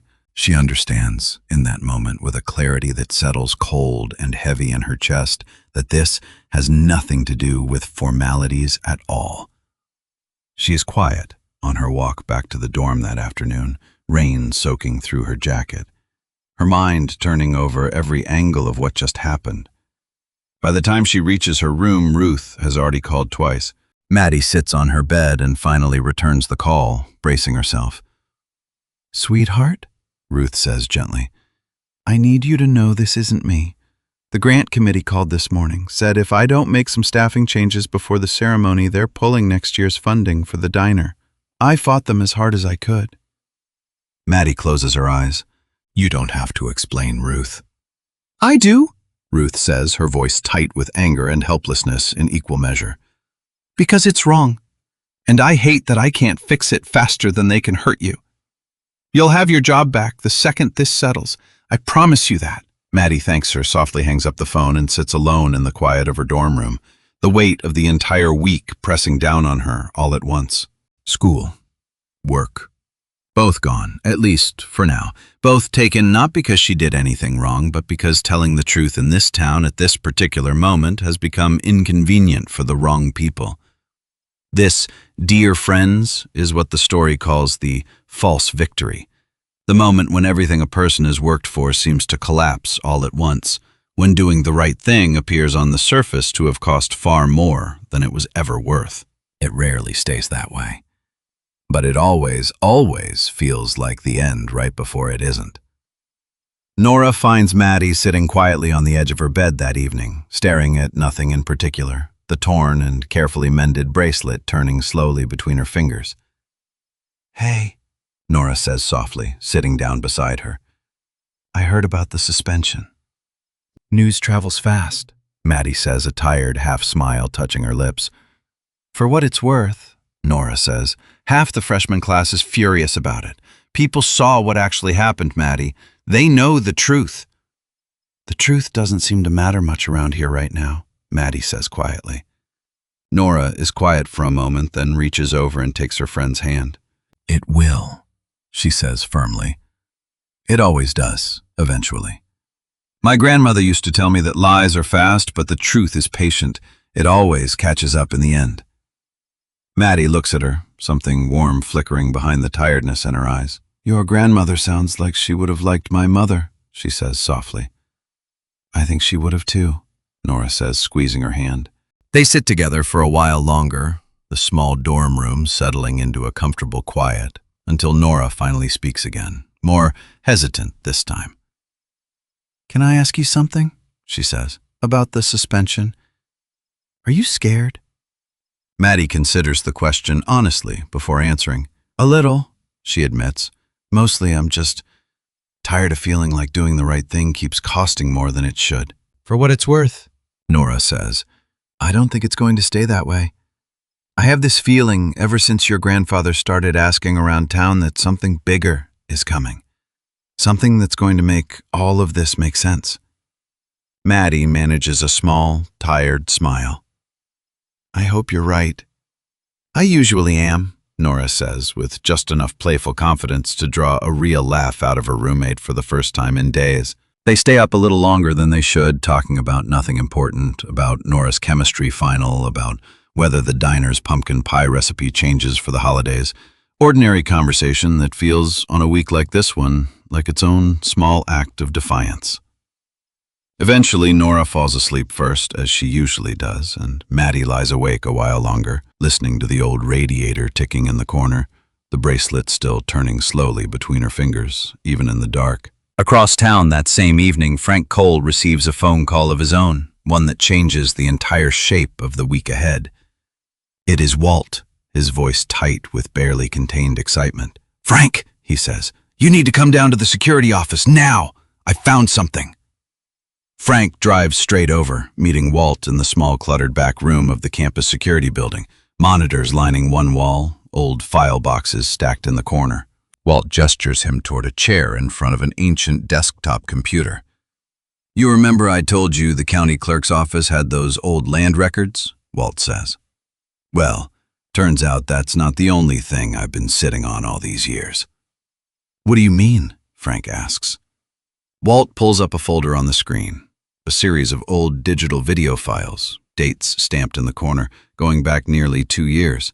"Back before the college upgraded their security system," Walt explains, "there was an older backup server running parallel to the main one for about 2 years before it got decommissioned. Nobody remembered it existed except me because I was the one who helped install it. I kept the old hard drive when they replaced the system, told myself I'd get around to properly disposing of it. Never did."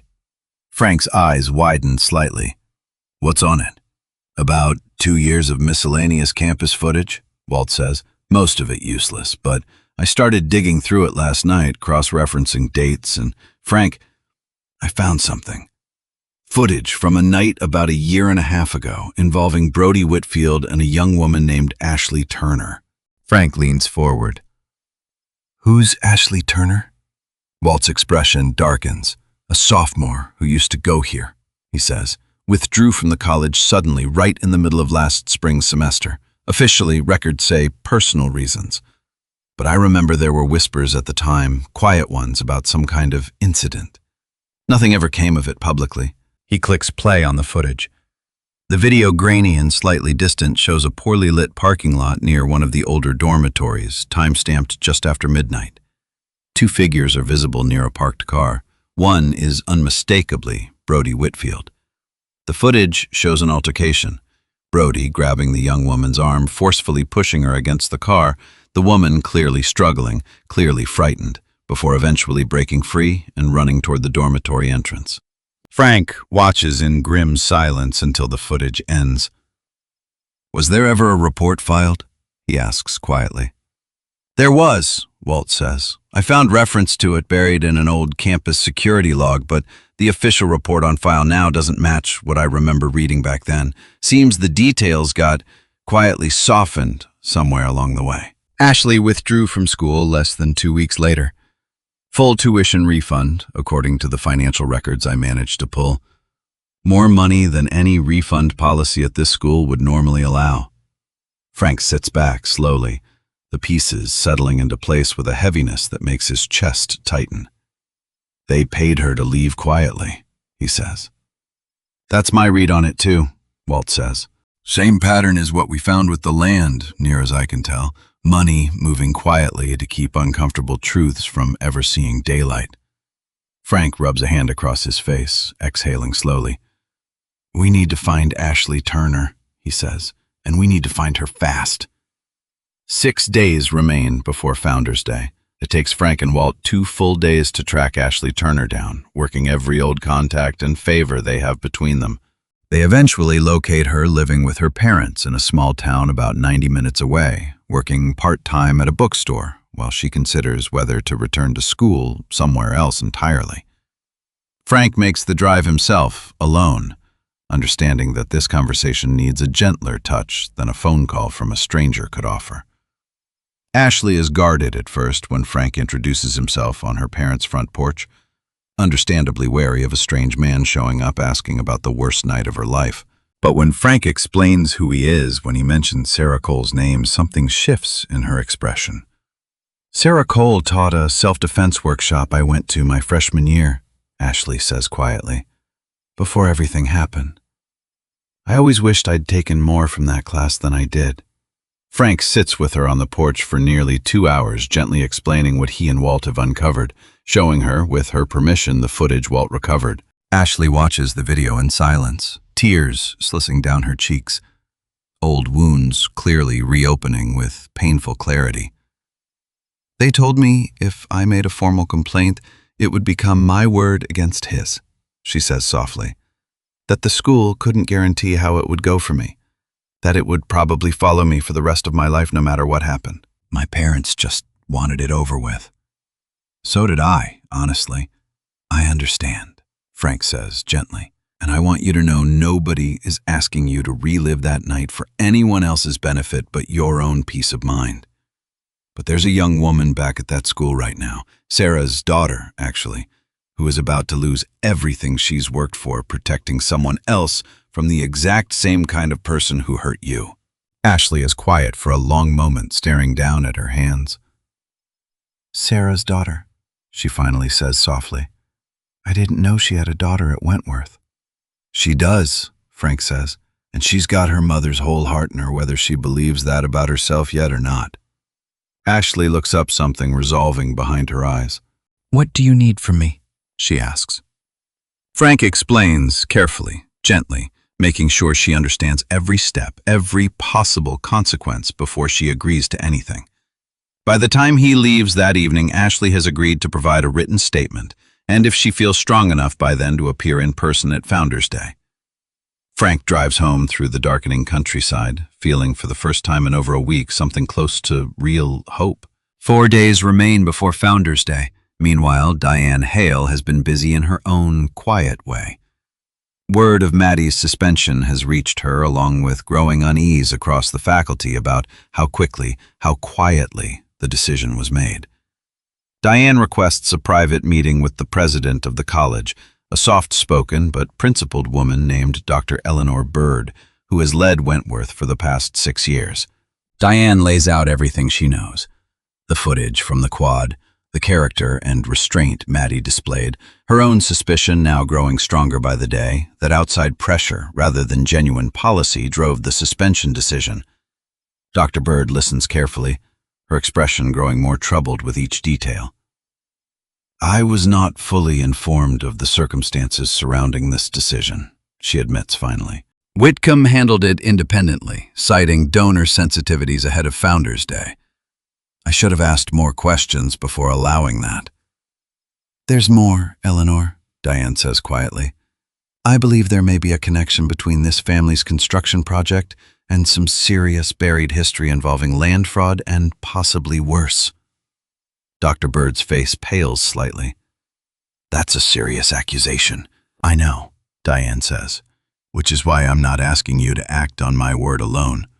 I'm asking you to keep an open mind and perhaps delay any final disciplinary ruling until after Founders Day so the full truth has room to surface properly. Dr. Bird considers this for a long moment, then nods slowly. I can agree to that much, she says. It is a small victory, but an important one. The suspension stands for now, but no permanent expulsion decision will be finalized before the truth has its chance to reach the light. 3 days remain before Founders Day. Let's pause here for a moment because there is one more visit worth telling you about before we reach the night that changes everything. Frank makes one final call that week to a woman he has not spoken with directly in over 4 years, though her name has echoed through this entire story from its very first pages. Casey Reeves. She is 19 years old now, the same age as Maddie, living with her family about 2 hours from Wentworth Falls, having spent the past 5 years slowly rebuilding a life that once revolved entirely around competition, around movement, around a sport that in one single unfortunate moment took something from her. She is still learning to live without. She uses a wheelchair most days now, though she has regained partial use of her legs through years of careful physical therapy, enough to stand and take a few steps with support when she needs to. She has never once in 5 years blamed Maddie for what happened, but she has also never had the chance to say that to Maddie's face, not properly. Not since that terrible spring 5 years ago when they lost each other in the same handful of months, first to an accident on a competition mat, and then, not long after, to a death neither of them ever got the chance to properly grieve together. Frank explains everything to her gently over the phone. Maddie's suspension, the Whitfield family's history, what Founders Day represents, and what it might take to finally set things right both for the town of Wentworth Falls and perhaps, in some small way, for the 2 young women whose lives were forever tied together by one impossible moment 5 years ago. Casey listens quietly, then speaks with a steadiness that surprises even herself. "I've wanted to tell her it wasn't her fault for 5 years," she says softly. "Maybe it's time I finally got the chance." She agrees to come. 2 days remain before Founders Day. The night before Founders Day in the Whitfield family's sprawling home, Brody sits across from his father in the study, nursing a drink he is technically too young to have poured himself, though nobody in that house has ever cared much about such details. "Tomorrow needs to go perfectly," Richard says, not looking up from the papers spread across his desk. "No more incidents, no more scholarship girls making scenes." "She's not going to be there," Brody mutters. "She's suspended, remember?" "Good," Richard says simply. Brody hesitates, turning his glass slowly in his hands. "Dad," he says, "that video from the parking lot, the one with Ashley. You don't think anyone still has that, do you?" Richard finally looks up, his expression unreadable. "That situation was handled a long time ago," he says. "Paid, settled, filed away. There's nothing left to find." "But what if there was?" Brody presses. "What if somebody—" "Then we would handle it," Richard cuts in sharply. "The same way we handle everything. Quietly and quickly, before it ever becomes anyone else's problem to gossip about." Brody falls silent, staring down into his glass, something uneasy sitting heavy in his chest that he cannot quite name. He has spent his whole life believing his father could fix anything, smooth over anything, make any inconvenient truth simply disappear before it ever had the chance to matter. For the first time, sitting in that quiet study the night before Founders Day, some small, buried part of him wonders what happens when a problem finally grows too large, too public, too deeply rooted in truth for even his father's money to make it vanish. He does not know it yet, but he is about to find out in front of the entire town in less than 24 hours. The morning of the ceremony arrives, crisp and golden, the kind of perfect autumn day that seems almost cruelly too beautiful for the storm quietly building beneath its surface. Wentworth's main quad has been transformed for the occasion. Rows of white folding chairs face a newly constructed stage, a massive banner stretched behind it reading in bold, gleaming letters, "The Whitfield Family Athletic Complex, dedicated to excellence." A red ribbon stretches across the entrance of the gleaming new building, waiting for the ceremonial cutting.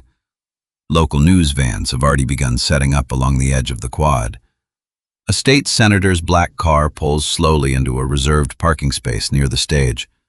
Richard Whitfield moves through the crowd with practiced ease, shaking hands, accepting compliments, his son Brody trailing beside him in a crisp new suit, jaw set, still visibly uncomfortable from the humiliation of the quad incident days earlier. Maddie watches all of this unfold from the edge of the crowd, standing quietly beside her grandfather Nora on her other side, her wrist still wrapped in its soft brace.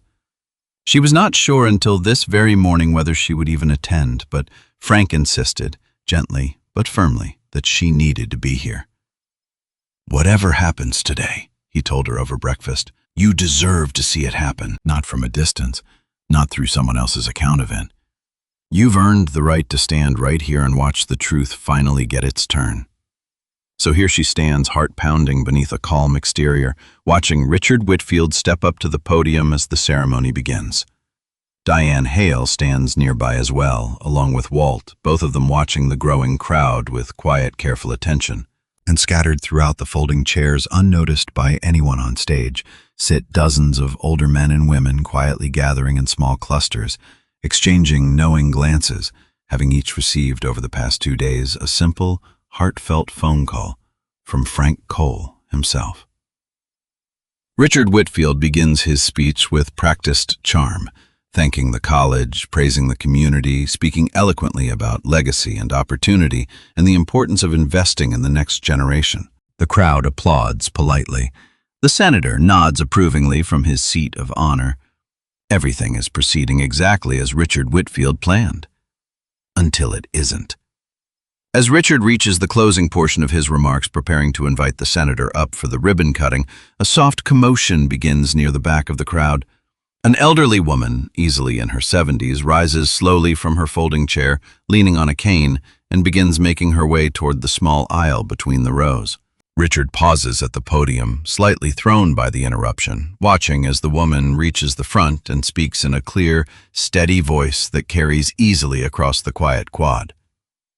"Mr. Whitfield," she says, "before you cut that ribbon, I wonder if the good people gathered here might like to hear a little bit about the land your building is standing on." A ripple of confusion moves through the crowd. Richard forces a tight smile. "I'm sorry, ma'am, but this really isn't the appropriate moment for—" "My name is Evelyn Marsh," the woman continues undeterred. "I spent 22 years working in this county's records office, and I believe there are some old land transfer documents your family might be surprised to learn are still very much on file." Murmurs ripple through the crowd. Richard's smile falters completely now, his eyes darting briefly toward the security detail standing near the edge of the stage. A third voice rises from the crowd before he can continue. A woman near the middle rows, silver-haired, leaning on the arm of her husband as she stands. "My name is Patricia Novak," she says, her voice carrying clearly despite its softness. 31 years ago, Sarah Cole taught a class at the community center for women who'd just come out of difficult marriages. I was one of them. She never once made any of us feel broken for needing that class. She made us feel like we already had the strength inside us, and she was just helping us find it. She pauses, looking directly at Richard. "I don't know everything about land deeds and shell companies," Patricia continues, "but I know enough to recognize a family that spent 30 years building a legacy on top of something they never wanted anybody to look at too closely. And I think it's long past time somebody did." Beside her, an elderly man in a faded veteran's cap adds his own voice, quieter, but no less firm. "I'll say this plain," he offers. "This town gave the Whitfield name, buildings, roads, a library wing, more gratitude than most families ever earn in 3 lifetimes. Seems to me, the least this family owes us back is the truth." Richard Whitfield's face has gone pale, his composure cracking visibly under the mounting pressure of dozens of steady, unwavering eyes.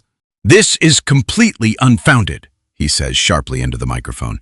"I won't stand here and be slandered at my own event."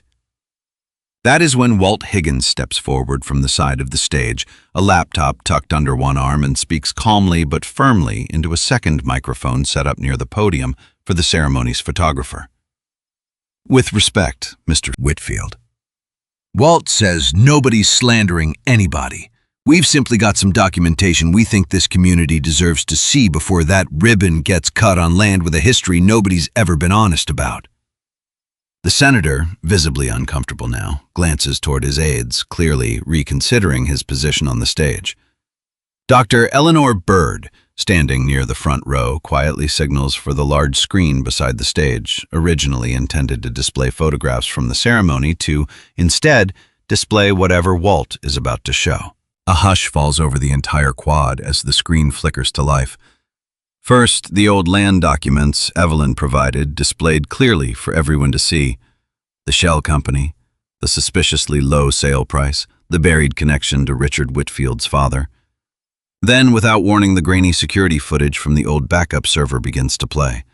Brody Whitfield, captured in stark, undeniable clarity, grabbing Ashley Turner's arm in that dimly lit parking lot over a year and a half ago. Brody, standing near his father on the stage, goes rigid with horror, his face draining of all color. "Turn that off," he says weakly. "That's not what it looks like." But before anyone can respond, a young woman rises from a wheelchair near the front row, supported gently on either side by her parents, and speaks in a clear, trembling voice that somehow carries across the entire silent quad. "It's exactly what it looks like," Ashley Turner says. "I was there." The crowd gasps audibly. Phones rise once again throughout the audience, this time capturing every second with steady, unwavering attention. Ashley continues, her voice growing steadier with each word, describing that terrible night. The fear, the way the school quietly paid her to disappear rather than face the truth publicly. By the time she finishes, tears are streaming down the faces of more than a few people in the crowd, including quite visibly Dr. Bird herself, standing rigid with barely controlled fury near the front row. And then, In the stunned silence that follows, one more figure moves slowly toward the front of the crowd. A young woman, 19 years old, seated in a wheelchair, wheeling herself carefully down the center aisle, her family walking quietly beside her. Maddie's breath catches the moment she recognizes her. Casey Reeves stops directly in front of the stage, looking up at Richard Whitfield, then turning instead to face the crowd, finding Maddie's eyes among the sea of stunned faces. 5 years ago, Casey says, her voice steady despite the emotion clearly trembling underneath it. I was injured during a completely legal, completely accidental moment in a martial arts competition against my closest friend, Maddie Cole. The crowd falls utterly silent, hanging on every word.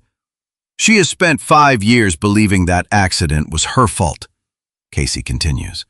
She quit the sport she loved. She stopped defending herself even when she desperately needed to because she was so afraid of ever hurting anyone again. That is not the profile of someone dangerous. That is the profile of someone with more conscience than almost anyone I have ever known. Casey pauses, tears now slipping freely down her cheeks. A few days ago, she continues, I found out this same young woman finally stepped in to protect a friend from real harm, using exactly as much force as the moment required, and not 1 ounce more. And instead of being thanked for it, she was suspended, while the person responsible for the actual violence stood here today about to be celebrated. She turns fully toward Maddie, now her voice softening. Maddie, she says, it was never your fault. It was never, ever your fault.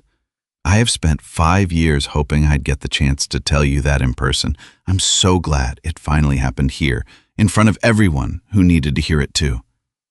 Maddie, tears streaming freely down her own face now, moves through the stunned crowd toward her old friend, kneeling down beside the wheelchair, wrapping her arms around Casey in an embrace 5 years overdue. The quad remains hushed for a long suspended moment, the only sound the soft rustle of wind through the surrounding trees, string of ceremonial flags fluttering gently overhead.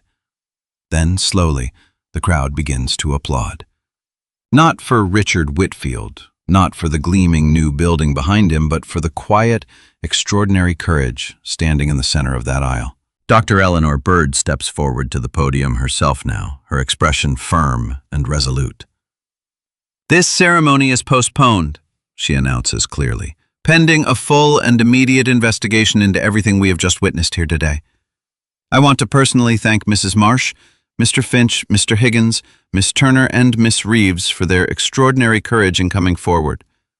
She turns briefly toward Richard Whitfield, who stands frozen near the edge of the stage, security personnel now quietly moving to flank him rather than protect him. Mr. Whitfield, she says, I believe you and your son have some serious questions to answer, likely to more than just this college. The senator, without a word, quietly gathers his aides and departs the stage entirely, clearly unwilling to remain associated with the unfolding scandal even a moment longer.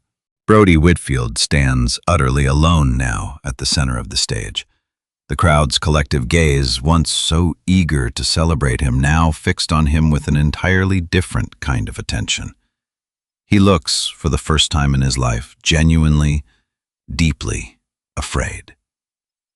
Let's step back from the chaos of that stage for a moment and return instead to the quiet aftermath unfolding at the edge of the crowd. Maddie sits on the grass beside Casey's wheelchair, both of them still holding hands tightly. 5 years of unspoken grief finally beginning gently, painfully, to heal. Nora kneels beside them, one arm wrapped supportively around Maddie's shoulders. Frank stands nearby, watching his granddaughter with an expression of quiet, overwhelming pride. Tears he does not bother hiding slipping freely down his weathered cheeks. Diane Hale approaches slowly, kneeling down as well, resting a gentle hand on Maddie's shoulder.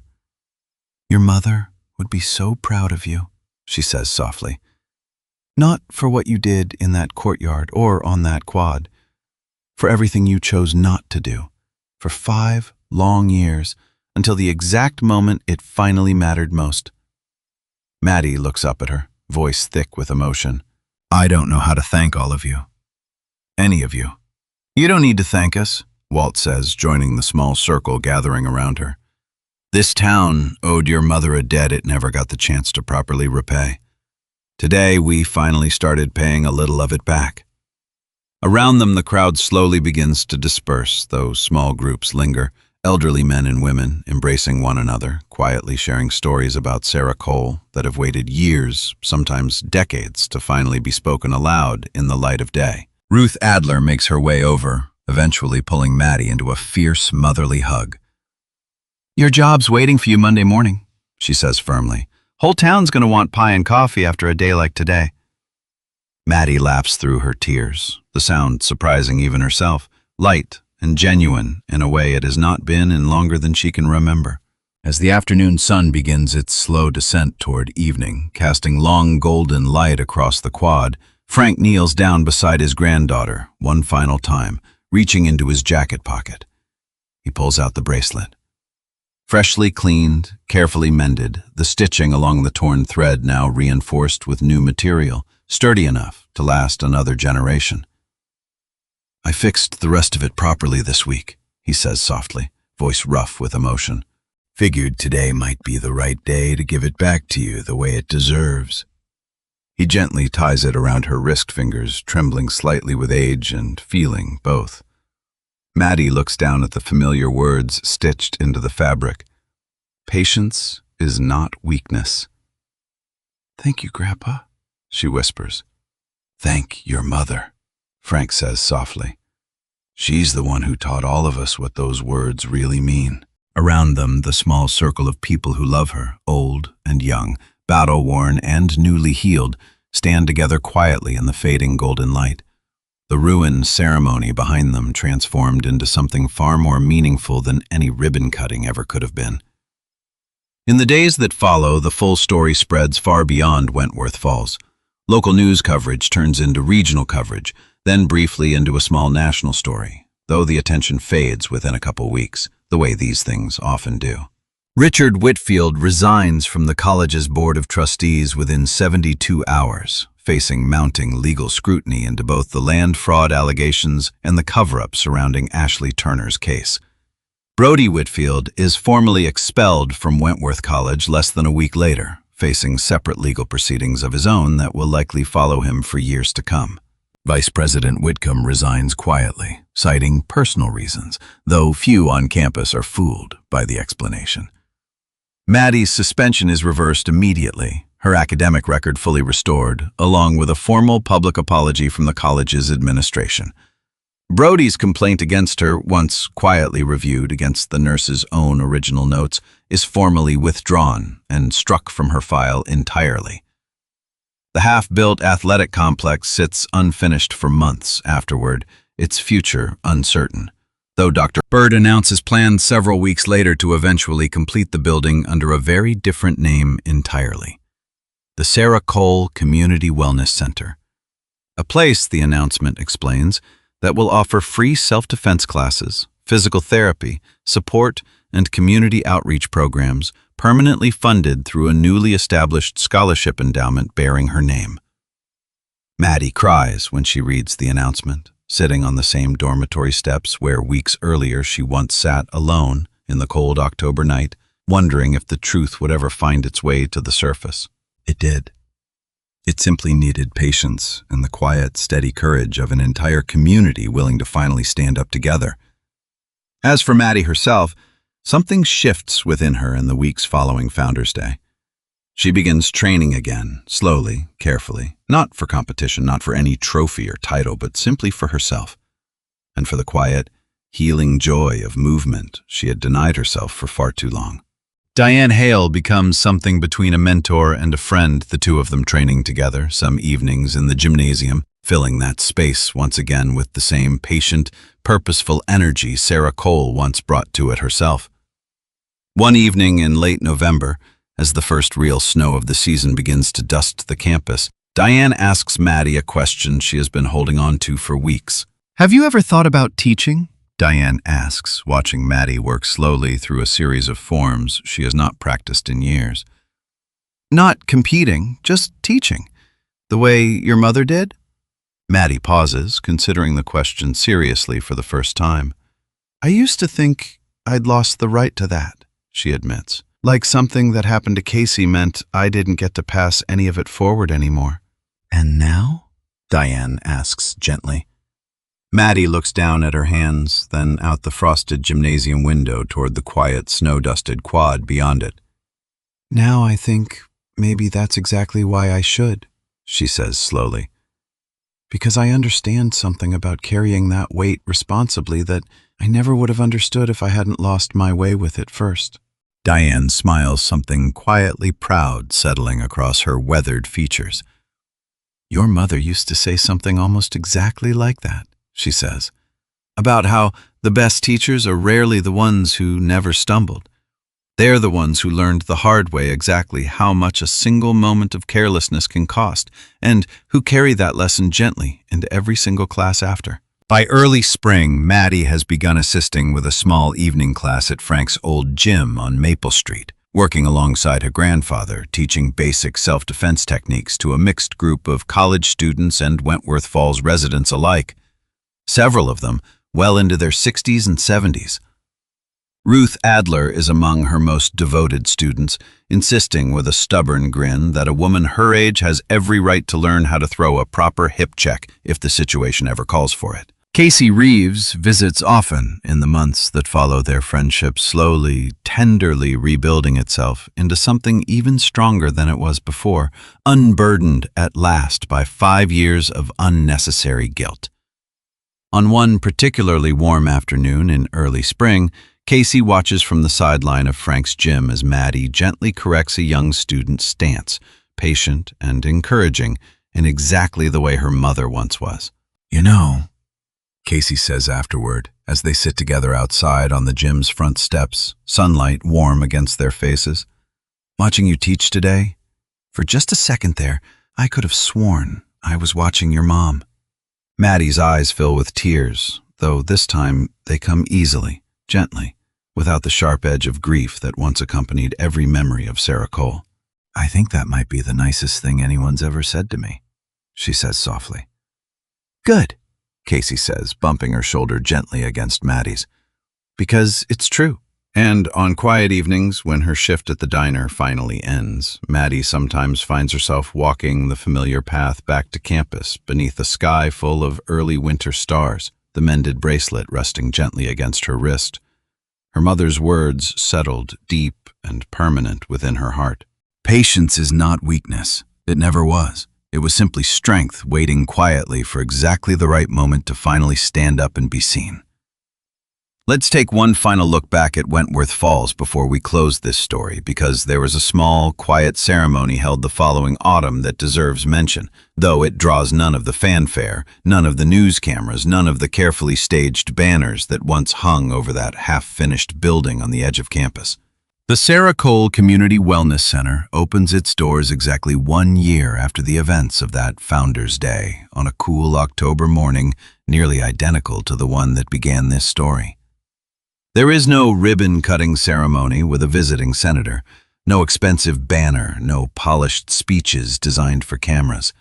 Instead, there is simply a modest gathering on the front lawn, folding chairs arranged in a loose circle, Frank Cole standing beside his granddaughter, Walt and Diane and Ruth and Nora and Casey, scattered comfortably among dozens of familiar faces, many of them the very same men and women who once stood up together in that quad, refusing to let silence win one more time.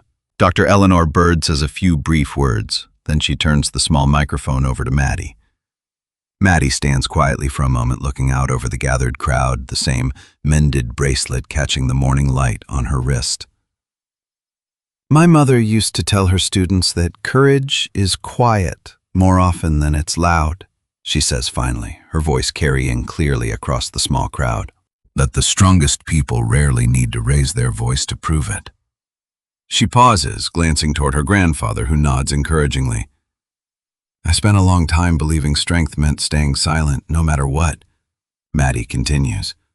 It took an entire town standing up together to finally teach me the rest of that lesson.